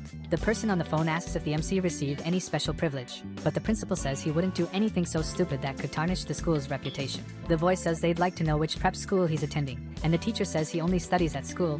He doesn't attend attend any other course. He also comments that the school already has an excellent educational program and feels sad when he sees parents wasting money on these kinds of useless courses. The teacher asks if it was another call asking about prep schools, and the principal says he's offended by it. The test was quite difficult this time. The test was made harder due to complaints from parents saying that easy exams didn't show who truly excelled. It was almost impossible to get a perfect score. They think of the protagonist, who achieved this incredible feat, and the principal says he can't deny having high expectations for him. He could already see Hyun-sung taking first place in the national exam and entering a top Korean university as a standout high school student. The principal asks the teacher if he didn't think the same, and the teacher agrees, saying he sees the same thing. Finally, they had a chance to make the school the most prestigious. With the support of Myungjin Construction and the MC's grades, Daewon's dream would come true. But the principal knew that the MC would cause more trouble. What would people think if the #1 student at school was a bully? That would be bad. Daewon asks if the teacher remembers that he had asked him to look after the MC, and the teacher says yes. He knew the teacher was doing his best, but they had to be perfect. From now on, Hyun-sung had to be the best success story the school had ever created, and the teacher understood the weight of the situation. Now that the school's top student was in the teacher's class, he would receive a bonus starting next month, but there would be even greater rewards for him. Daewon says he would support the teacher until Hyun-sung graduates and beyond, because they were partners. The teacher is pleased with this and says he can count on him. He knew that Hyun-sung would be his golden ticket in life, much more than Miho. Back to the present, the teacher is talking with the MC when he asks if he knows about the golden circle. The protagonist realizes, by the teacher's expression, that he has no knowledge of the golden circle. He says he's going to explain everything, so the teacher needs to pay close attention. After the whole explanation, he says that if something happens to him, the teacher is also screwed. The teacher asks if he should stop Shin, but the protagonist says no. There's only one thing he wants and will continue wanting, and that's ignorance. An adult who ignores whatever the MC does and makes it seem like nothing ever happened. That would be enough, so the teacher needed to prepare himself. At that moment, Yonkyo realized that anything wouldn't be a small thing. The scene changes, and we see Youngmin lying on the ground with someone stepping on his head, saying that this was the last warning. The one stepping on Shin is Taegu, saying that if he fails again, he'll be left without his legs, and the boy agrees. Taegu says this is his last chance and leaves, abandoning Shin on the ground like a beggar. Youngmin is sitting on the stairs, smoking a cigarette, and someone suggests beating up the MC after class to make him give up on everything. Shin argues that they could do that once, but doing it outside the school would involve Myungjin Construction, and that's out of the question. They should use the fact that they're students to the fullest. They needed to make the MC feel insecure inside the school, where Myungjin couldn't interfere. The other student says that was Park Min-cheol's strategy, and in the end, they got expelled. Shin agrees that this was indeed a problem. Another first-year student, who looks like he's avoiding paying child support, asked to make a suggestion. His name is Bae Sungo. His idea wasn't to do things slowly, but to cause multiple problems involving Hyun-sung. The principal has a sort of school prestige syndrome in his head. He might punish 1 or 2 students, but could he really do that to 30? With so much chaos, Daewon wouldn't be able to cross the line. He would have to give up on his dream of making the school prestigious. Shin thinks this is a great idea. A few days later, Hyun-sung felt a strange sensation during lunch at school. Someone approaches him and calls him a jerk. He wonders if this is how it's going to start, and the students are celebrating among themselves for provoking the MC. They could go ahead. Someone is running after Hyun-sung, cursing him and calling him a son of a bitch, and he just thinks that this will make destroying them even more worth it. The boy behind the protagonist tells him to watch where he's going and punches him in the head. The boy then asks if he's not going to apologize for bumping into someone, but the MC stays silent.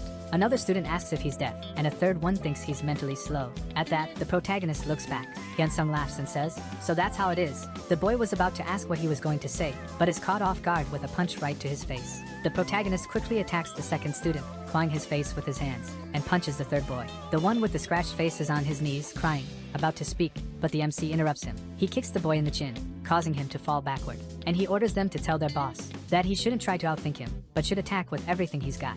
The door to the classroom opens, and the student who says he's 17 but looks 34 is entering. His plans didn't go as expected. The idea was for the boys to provoke the MC, and then he would attack the protagonist with his group. The boy approaches the MC's desk while he's studying, and asks if he's Kim Hyun-sung. The protagonist stands up and says it would be bad to fight him in the classroom, so he asks if they can go somewhere where the teachers won't be. The protagonist is smaller than him. I don't know how he isn't scared. They're all on the rooftop of one of the school buildings, the protagonist alone, and the dark-skinned Shrek with his crew, which is 10 students. The protagonist closes his eyes and thinks that, while he was in a coma, the revenge he planned was just a delusion. The plan made perfect sense, but he knew it wouldn't succeed. In imagination, people are capable of anything, but even he wasn't sure if he could do everything he imagined. The success rate of the MC's revenge would be measured by the battle against Shin. If he couldn't overcome that obstacle, he'd have to pay the price. The MC had tried to provoke the group of the 34-year-old teenager, but he was confident that Hyun-sung was underestimating them. Sungo says that the protagonist had crossed the line by ignoring the rankings and attacking a school senior, but the MC says that's a lie. He tells them to stop wasting time and get straight to the point. They were trying to provoke the MC with weak arguments. Pointing to the windows of the other buildings, they see that many people are watching, and the MC says it would be a shame if they all attacked him at once. He tells the boys to come at him one by one and calls Sungo to be the first, or he could wait and get beaten later like an idiot. He asks if the 34-year-old teenager was scared, and someone shouts that the protagonist must have gone completely crazy. Another boy, with green hair, agrees with the proposal but says he has something to say. He starts advancing slowly and then speeds up, saying that once he gets close, there won't be a next time. The boy's punch lands squarely on the protagonist's face. Inside a building that everyone calls a school, the need for power is an extremely important element. Hyun-sung had defeated his opponents at school. However, the cruelty he used in victory tarnished his reputation, and he was left with a bad name. He used locks or chairs as weapons or made surprise attacks on unprepared opponents, an existence that, unless relying on luck, wasn't as strong as people thought. Kim Hyun-sung needed to change his reputation before continuing with his plan. His strategy depended on building a solid reputation at school, which is why he provokes the group of the 34-year-old teenager. To make bright prospects the MC's world, his impenetrable wall, he needed a flawless victory, without relying on luck. The green-haired boy had advanced confidently, and landed a punch squarely on the protagonist's face. He thought the punch had been perfect, and that the MC should already be on the ground. But when he looks back, he's stunned. The protagonist was still standing and had blocked his punch with his arms. He turns to attack again, calling the MC arrogant, but the punch goes right over the boy, who had dodged low, leaving the green-haired boy even more confused. The protagonist smiles and takes advantage of the opening the green-haired boy had left. He delivers a right cross straight to the other student's face, knocking him out immediately. Ji-woo is at one of the windows watching the scene and is shocked by the protagonist's power. He had defeated a senior with just one punch. This showed Ji-woo that his own defeat wasn't due to Hyun-sung's luck. He wouldn't get involved in that situation anymore, nor go against the MC. He starts to think that he should never have accepted this proposal in the first place. Someone taps him on the shoulder. He's irritated that someone is bothering him at that moment, but when he turns around, a punch hits him right in the face, sending his body backward, and we see that it was Siwoo who delivered the punch. He calls out to Ji-woo and asks if it wasn't time for them to settle things between them. A while ago, after the MC had defeated the three boys who tried to provoke him, Siwoo called out to Hyun-sung and asked if he had a plan because he also wanted to help. The MC tells Siwoo that he had promised not to get involved in reckless fights, and the boy asks if he plans to face Youngmin's group alone. Hyun-sung says he knows that Siwoo cares about him, but it would be better if he didn't get involved. Siwoo says that even so, it wasn't right, and the protagonist says he knows, but he had to do it. It's not like things would be resolved if someone else stepped in. The protagonist says there's something Siwoo could do if he wants to help. He wants the boy to prove that the MC isn't alone, and asks him to get revenge on Ji-woo. Ji-woo is stunned by the punch he took and asks if Siwoo is crazy, wondering if he's doing this because he believes in Hyun-sung. Then he calls him to fight. The bald guy, who seems to have only one shirt in his wardrobe, charges at the boy, saying he'd rather be expelled after turning him into a corpse. Siwoo's kick lands squarely on the bald guy's chest, making him take a few steps back, growing more disoriented. He starts wondering if he's going to lose with just one punch. The students are watching the two fight, and Ji-woo starts feeling embarrassed for losing. He asks if Siwoo is ready to throw in the towel. Siwoo dodges all of the bald guy's punches until he thinks he sees an opening, and lunges at Siwoo with both hands outstretched. But Siwoo simply punches him in the nose, pushing his head back. Siwoo readies his foot, and raises it toward Ji-woo, looking like Sanji from One Piece, and brings it down hard on the red-shirt guy's face. Back on the school rooftop, the protagonist is now beating up another student, this one with blue hair. Everyone in this group seems alternative. Sungo curses the protagonist in his mind. The MC had been clever in calling out the boys for one-on-one fights. It had been intentional from the start. If it were up to Sungo, he would have loved to corner the MC with everyone, but as it stood, he had already defeated the fourth guy. If he had taken on the protagonist with the whole group, his strength wouldn't have been recognized, even if he secured the golden circle spot over Shin. The same goes for defeating the MC when he's out of energy. He needed to do something and orders Hyun-sung to stop. The protagonist releases the boy he was beating and looks at the big guy, who said he would face him right then. Sungo says he has no personal issue with the MC, but acting like he could beat everyone was ridiculous. Hyun-sung replies that he's acting that way because they're all truly ridiculous. Sungo charges at the MC, calling him a son of a bitch, and throws a punch at his face, which is easily dodged. The MC counters and hits Sungo hard. Sungo attacks again, this time landing a hit on the protagonist. But when he notices his fist on Hyun-sung's face, the MC is smiling. The two begin a punch-for-punch brawl, worthy of a Dragon Ball Z episode, and Sungo realizes that the MC isn't dodging any of his hits. He's impressed that the boy is going head-to-head with him, both of them taking hits. Did the weight difference not matter to the protagonist? How long could he endure taking such blows? The protagonist had a terrifying, psychotic expression, enduring every hit. Sungo gets hit hard in his teeth. It seems some fell out from the force of the punch, and he's holding his jaw, with lots of tomato sauce dripping down. The MC grabs the big guy by the hair, turns his face, and starts punching. The force of the protagonist's fist is so strong that Sunggo's head slams into the rooftop floor and stays there. The protagonist is panting, but Sunggo is on the ground, unconscious, with plenty of ketchup beside his head. The other students who hadn't yet been beaten stand frozen, watching the MC, and he orders them to go fetch Shin Youngmin for him. Youngmin is sitting in his classroom, thinking that the protagonist is a psychopath for following the other students. Even in the current situation, someone opens the classroom door and tells Shin that Bae Sunggo had been thoroughly beaten along with the other students. He asks how many students were defeated, and the boy responds that it was 3 from the first year and 6 from the second year. 9 people in total were crushed, and Shin says that should be enough. He orders the boy to proceed with the plan immediately. The school wouldn't be able to cover up a scandal this big. A student bursts into the teacher's office, shouting that something terrible has happened. A fight is taking place outside, and first-year student Kim Hyun-sung is beating others like a madman, and things can't continue like this. The police need to be called. A student is dialing the police, saying they're at Bright Prospects School. Another boy is also calling the police, claiming people are dying at the school. The plan was to align everyone's stories so the incident wouldn't be passed off as the MC acting in self-defense. And even if they tried, it wouldn't work. A phone rings, and the person who answers is the school principal. It's the superintendent on the line, and he simply nods at the command he receives. A meeting is being held among the teachers, and someone asks if any of them have heard of the Golden Circle and explains about the organization. When the leaders of this organization target someone, it might seem unrelated to the school, but the last incident at the school, involving Park Min-cheo, was connected to the Golden Circle. The teachers are confused by this whole story and think it's impossible for it to be true. One teacher says that if they get involved with the Golden Circle, even if unknowingly, their careers could end in an instant. But he reassures the other teachers that they are all in the same boat. A strange way to reassure them. Inside Bright Prospects alone, there were at least a dozen students associated with the Golden Circle. What would happen if that were exposed? It wouldn't just ruin the lives of a few problematic students but would affect the entire school. The teachers fall silent and anxious, so the teacher continues speaking about why he called them to this meeting. He wanted the teachers to stay out of these situations and not show any sympathy. They should act as if nothing was happening. Acting with integrity would only link them to the Golden Circle, and that would be terrible for their reputation and careers. One teacher starts to protest, saying he couldn't stay silent in the face of violence, but the head teacher asks if he wants to go against the circle. What if he's targeted by the Golden Circle's members? Or what if they involve him in the scheme without him knowing? He could end up taking the blame for everything. One of the teachers tells the student accusing the MC of beating up other students to stop talking nonsense and go back to class. The police officer on the phone asks if he knows it's a crime to make prank calls to the police. Even the city police were aware of all this and ignored it. Shin is distraught upon learning of this situation.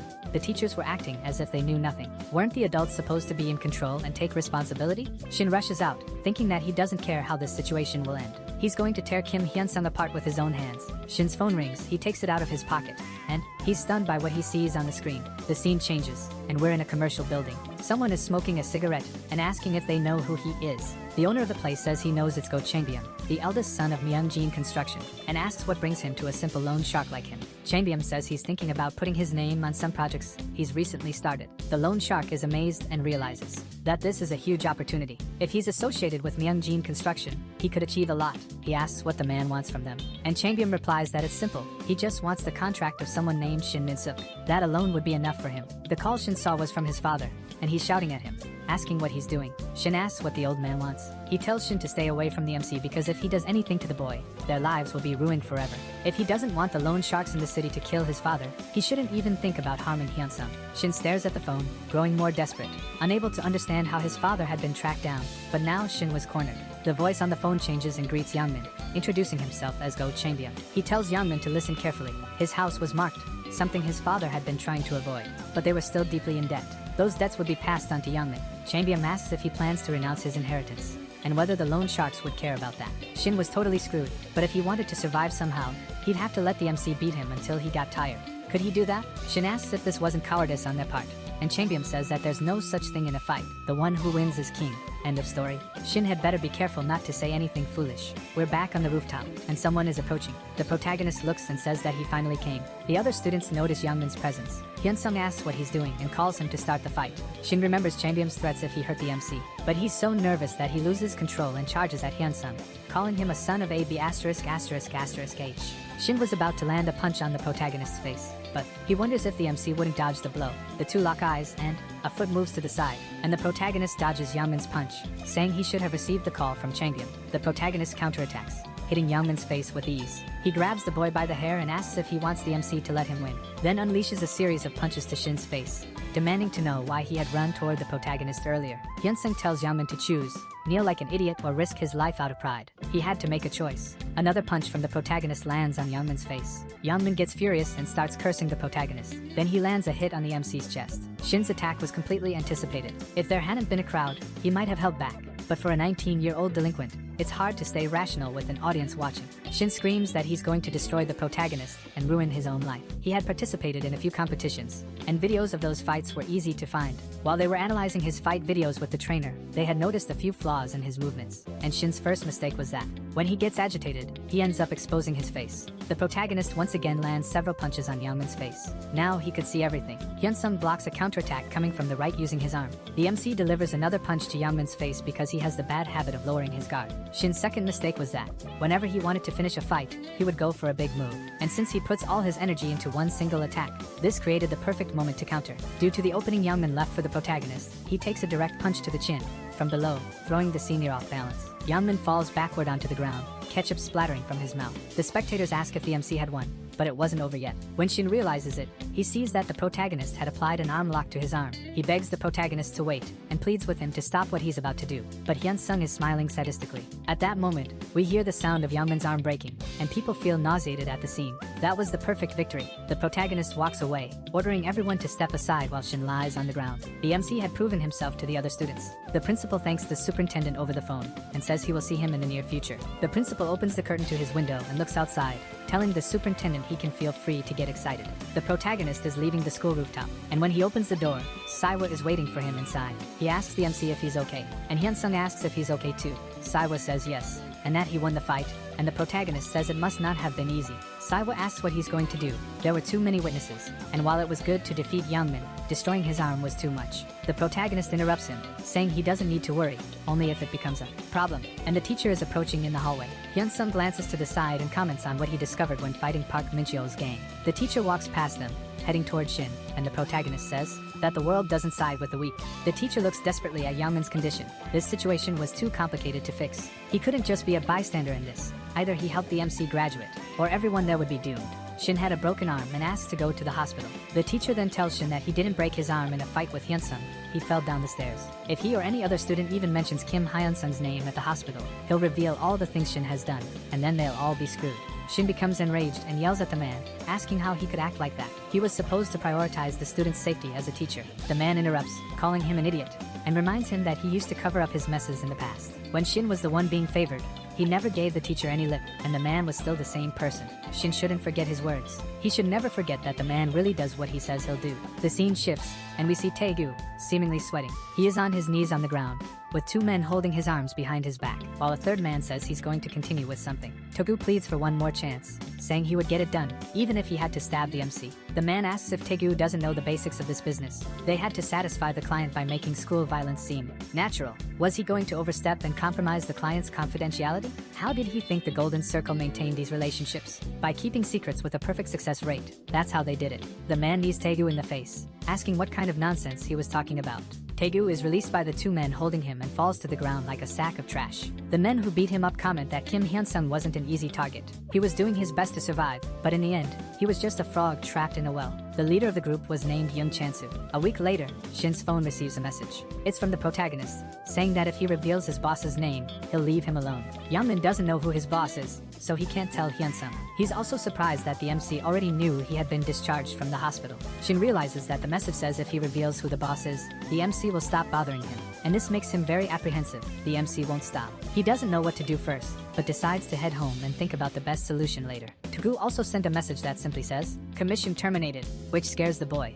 It felt more like a threat than information. Shin is heading home, thinking about how irritating the MC and Taegu are. He decides to sleep on it and figure out what to do when they contact him. He opens the door, hoping his father isn't home. But when he walks in, he sees the house is completely trashed. Someone is rushing at him and punches Youngmin, calling him a son of AB********H.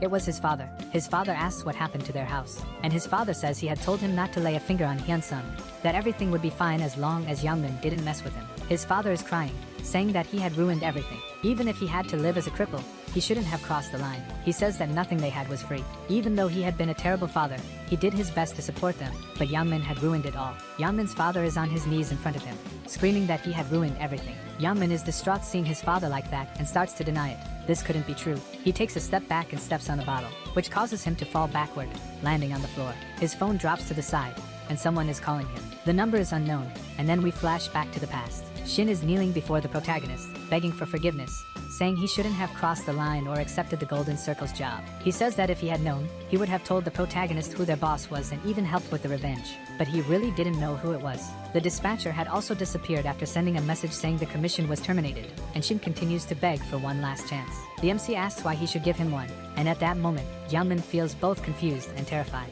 Once again, Hyunsung asks why he should forgive Yangmin. He had warned him multiple times not to mess with the people around him, but Yangmin kept going because he was confident he could handle the consequences. Shin still tries to say he was stupid, and the protagonist agrees, saying only fools throw themselves into the fire. The MC says he'll believe that Shin doesn't know who his boss is, because the Golden Circle wouldn't give such important information to trash like him. But since he had begged so much, he would give Shin one last chance.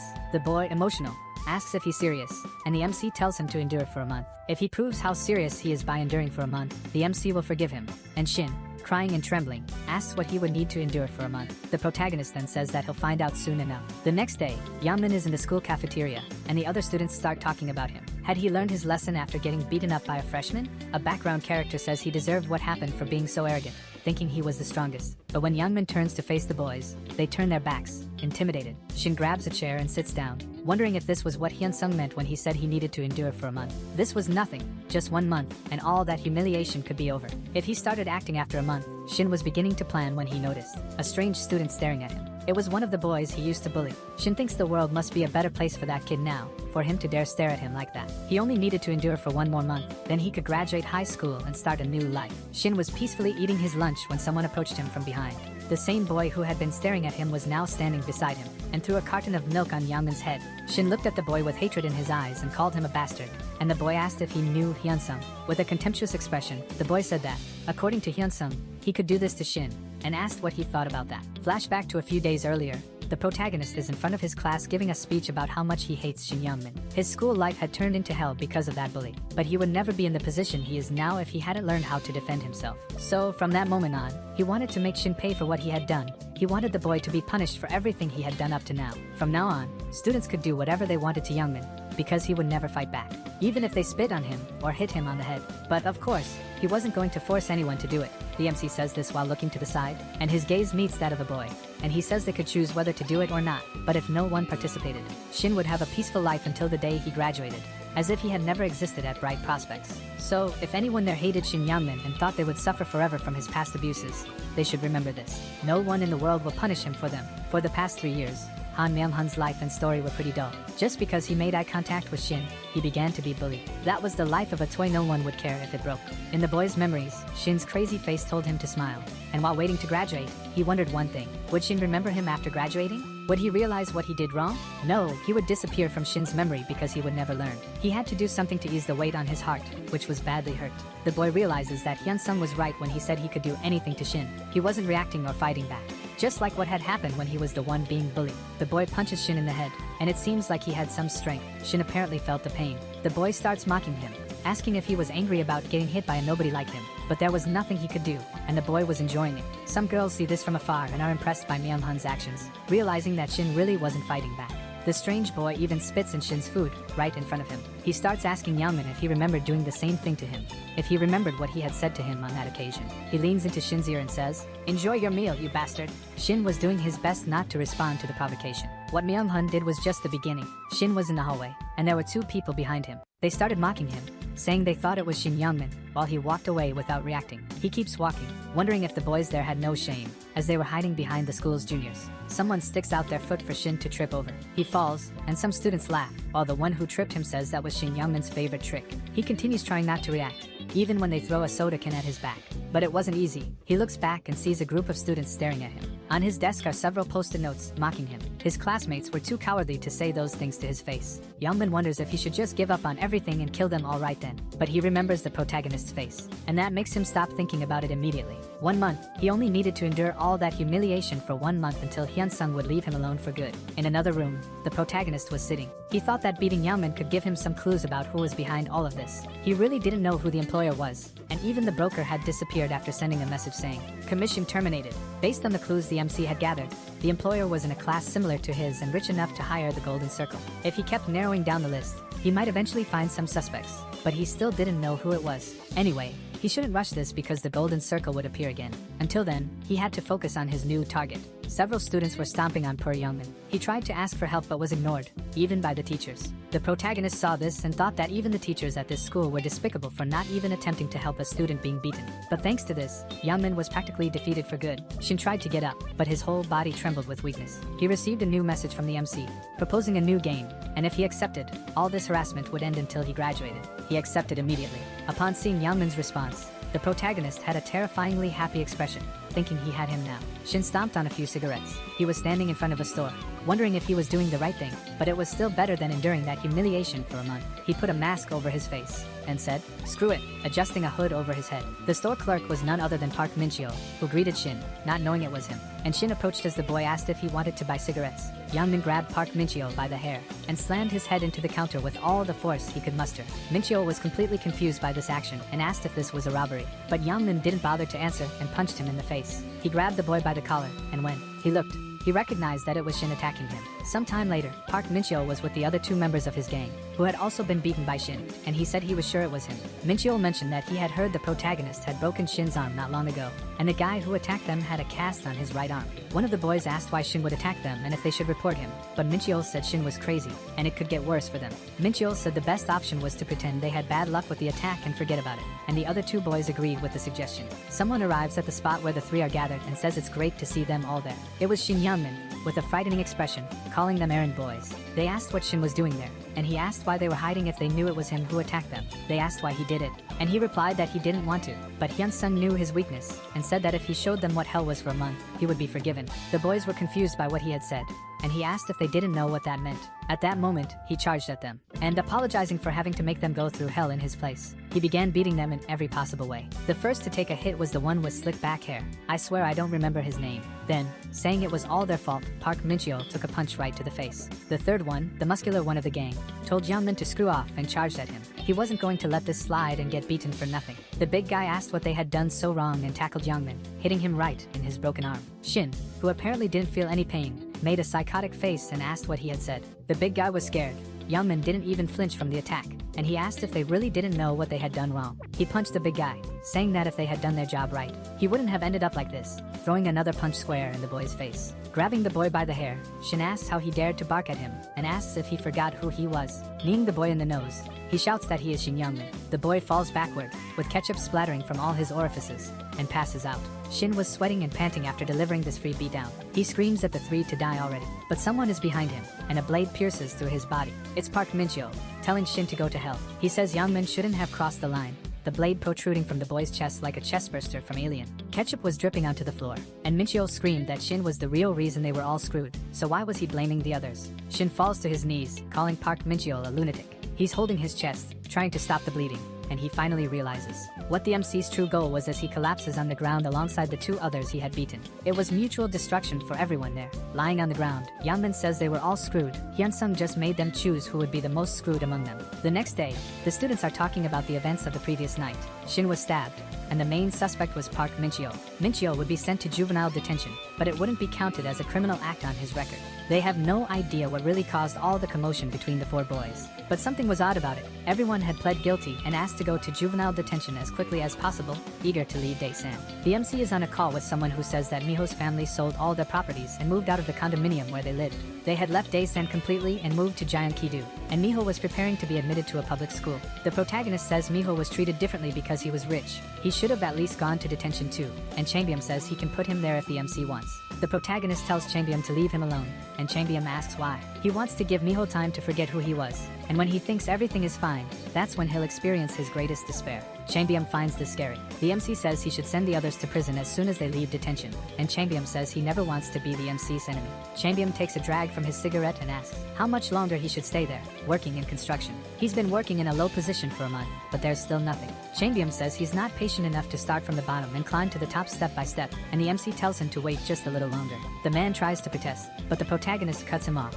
saying he just needs to remember what he said before. Everything would start soon. A few days later, the real estate sector had skyrocketed in the country, and the news reported that construction companies were profiting and growing exponentially. A worker was tying some beams when another tells him to finish up quickly. He tells the worker to get out of there, and the worker asks for just a moment to step away. The supervisor orders the beams to be lifted. When the beams reach a certain height, the cable holding them snaps, and all the beams fall. Someone screams for Mr. O to look up and see what it is. The beams crash down on him, and a deafening scream echoes across the construction site. Mr. O is lying on the ground, with the beams on top of him. The other workers are panicking, wondering what they should do, and one tells someone to call emergency services. The supervisor yells at them to drop their phones. He tells them to wait. He's going to call the higher-ups first. Someone suggests calling an ambulance, and he yells for them to shut up, saying they can't afford any delays on the project. The injured worker didn't reach the hospital until 2 hours later, and it wasn't the nearest hospital but one affiliated with the company. After a delayed response, his son had to face the company, which coldly said the accident was Mr. O's fault. It had cost them money too, but they wouldn't demand compensation for the damages. The news continues to report that construction companies' stocks were steadily rising and that this increase wouldn't stop anytime soon. That day was a day Jung-hyo, a 20-year-old young man and Mr. O's son, would never forget. At that moment, we realize this is a memory of the MC. Chambyum was at the same construction site that the MC had known about in his past life. Someone was lifting a load, and he just wished he was asleep. He wanted to drink, wanted to be with girls. He yelled, asking himself how much longer he would have to do this. But still, he knew he needed to trust Hyunsung. He always had a plan, despite being so young. After seeing all the bullies punished as he had planned, though Chambyum believed that would be his brother's future one day. Chambyum had to believe in him. He knew that. He was getting back to work when he noticed something. Someone shouted that the ground had collapsed. Chambyum ran toward the accident site, and he saw the construction area completely destroyed. Someone said it was a leak accident, but he didn't know what that meant. He asked if anyone was still at the accident site, and an employee confirmed there were at least 5 or 6 people. The employee told Chambyum not to worry, that they would call a superior and handle the situation.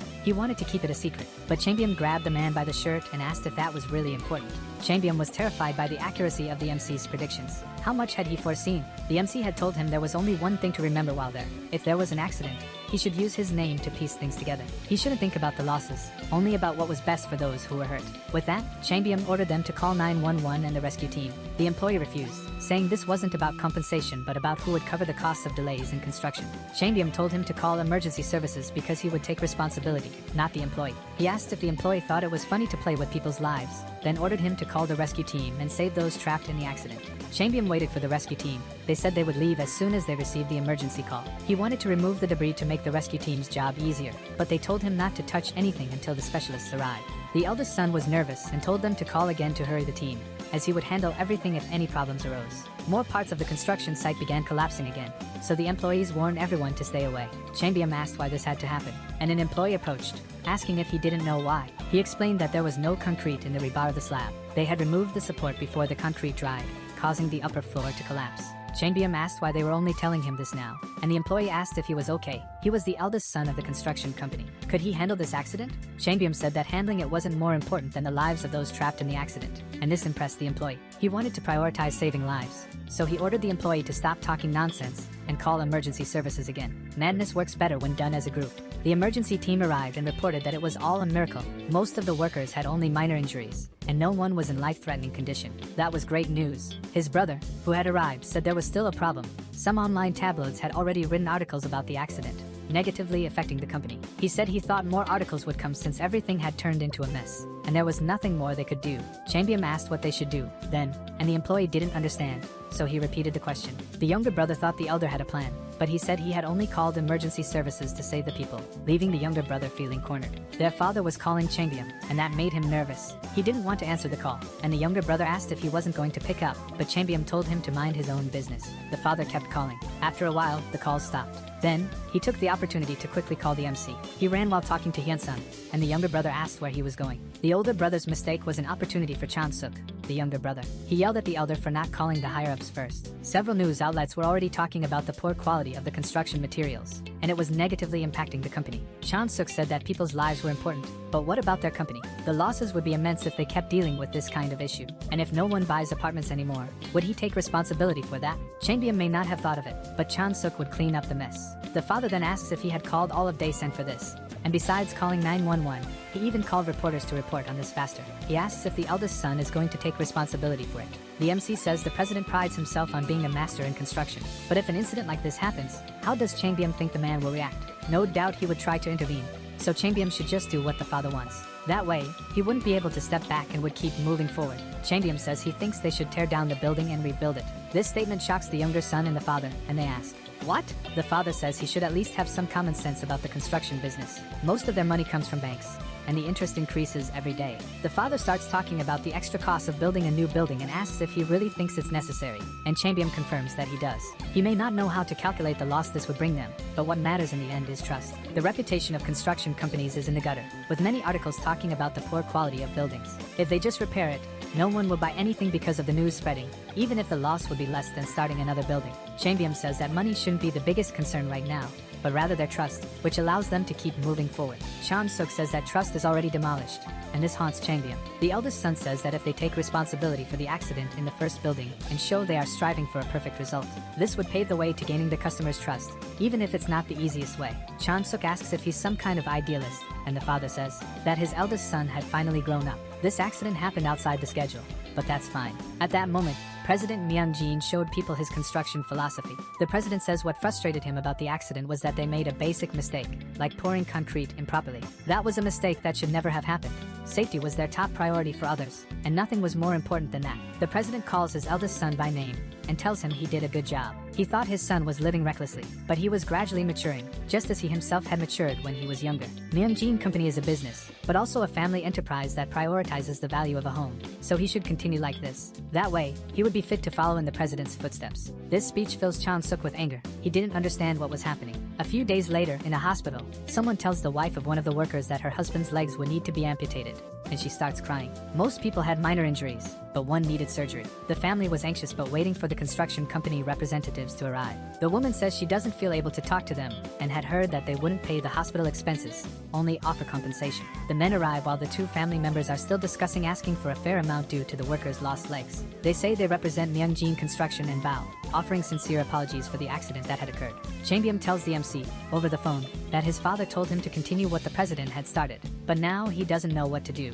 He didn't want to disappoint his father, and the MC tells him he should first handle the accident situation because there are two types of victims. The first are the tenants. They should be able to calm the tenants waiting for construction with some financial compensation. The second type of victims were those injured in the accident. He had to do everything to resolve their issues so they could feel proud of their actions. The men say the accident was entirely the construction company's fault, and while money won't solve the problem, they will do everything they can to help. The family members are moved, and they continue by saying they will cover all the hospital expenses plus an additional 500 million separately. Moreover, the worker will be transferred to a corporate position in the company, as he was a valuable employee who deserved the promotion. The woman starts crying, and the son thanks the company repeatedly for their care, while Changbyeom stands by silently. The scene shifts, and the eldest son is smoking a cigarette and asks his brother what he thought was just construction. He chuckles lightly and says it's just a building. Changbyeom used to think the company was just a means to make money, but this incident made him reflect deeply. In his opinion, many people were involved. Those who worked to put food on the table, who bought homes with the money they saved over a lifetime. He had viewed his position very recklessly. He just wanted to eat well and live a good life. Changbyeom wonders when he became like this. Because of the MC, he truly wanted to become president when he had been on the verge of giving up. He thought he couldn't live the same way anymore. Now he was starting to appreciate his father and wanted others to live well too. His brother noticed he had really changed. Someone shouted that he shouldn't be smoking in that place. It was a hospital, and he needed to put it out immediately. The younger brother apologized. Changbyeom got irritated, saying the man ruined the moment he was having with his brother, cursing him and threatening him. His brother realized he hadn't changed completely. A week later, this small action taken by Hyun-sung created a new scenario. A reporter introduces a young man who says his name is Jong-hyuk. He was the son of one of the workers who became disabled due to the accident that occurred while working for Myung-jin Construction. That accident was just one of many. Another one happened with 5 victims in Gangnam, and unlike the others, this one caught the public's attention. A worker was interviewed and said that he had warned the superiors about the risks of accidents, but they didn't even care about the victims. One report after another, and people were discovering about other accidents covered up all over the country. Back to the interview, the journalist asks if the young man could talk about what happened to his father, and he says yes. That day, materials were being loaded, and then he tells the whole story. If they had been more careful, this wouldn't have happened. The boy says the biggest problem was how the construction company acted after the incident, and the reporter asks what the company did. He replies that they needed to call an ambulance, but the supervisor preferred to call the higher-ups first, and his father was only treated 2 hours later. The reporter learned that the hospital chosen was an hour away, and the young man says it was a contracted hospital that could be beneficial for them. But his father received no benefit at all. They made that decision just to hide the accident. That way, they could continue without delays. In the end, it all came down to money. Workers were just disposable tools in the process of fast construction. So the boy says he took the initiative to go to the media so that there would be no more victims like his father. The reporter thanks the young man and asks if he has anything else to say, and he replies that he's currently working on a construction site where another recent accident happened. But the company's actions were completely different from those taken by the company his father had worked for. He must be talking about Myunjin. Meanwhile, Changyum is at the construction site every day since he became the manager. The employees greet him enthusiastically, and it drives him crazy. His image had changed in the workers' minds after what happened. They seem to like him, but he says he doesn't care about that. One of the employees kindly offers him soup that his wife made, and Changyum is stunned by the gesture. He was hungry, so he took the soup. As he was adding water to heat it up, he wondered why the hell he decided to become a manager and wake up early every day. But he couldn't go back now. He opens the chopsticks to eat. He eats some ramen and thinks it's delicious. A worker opens the door to his office and informs him that they have visitors. Changyum asks who the visitor is. It was journalists who wanted to record something.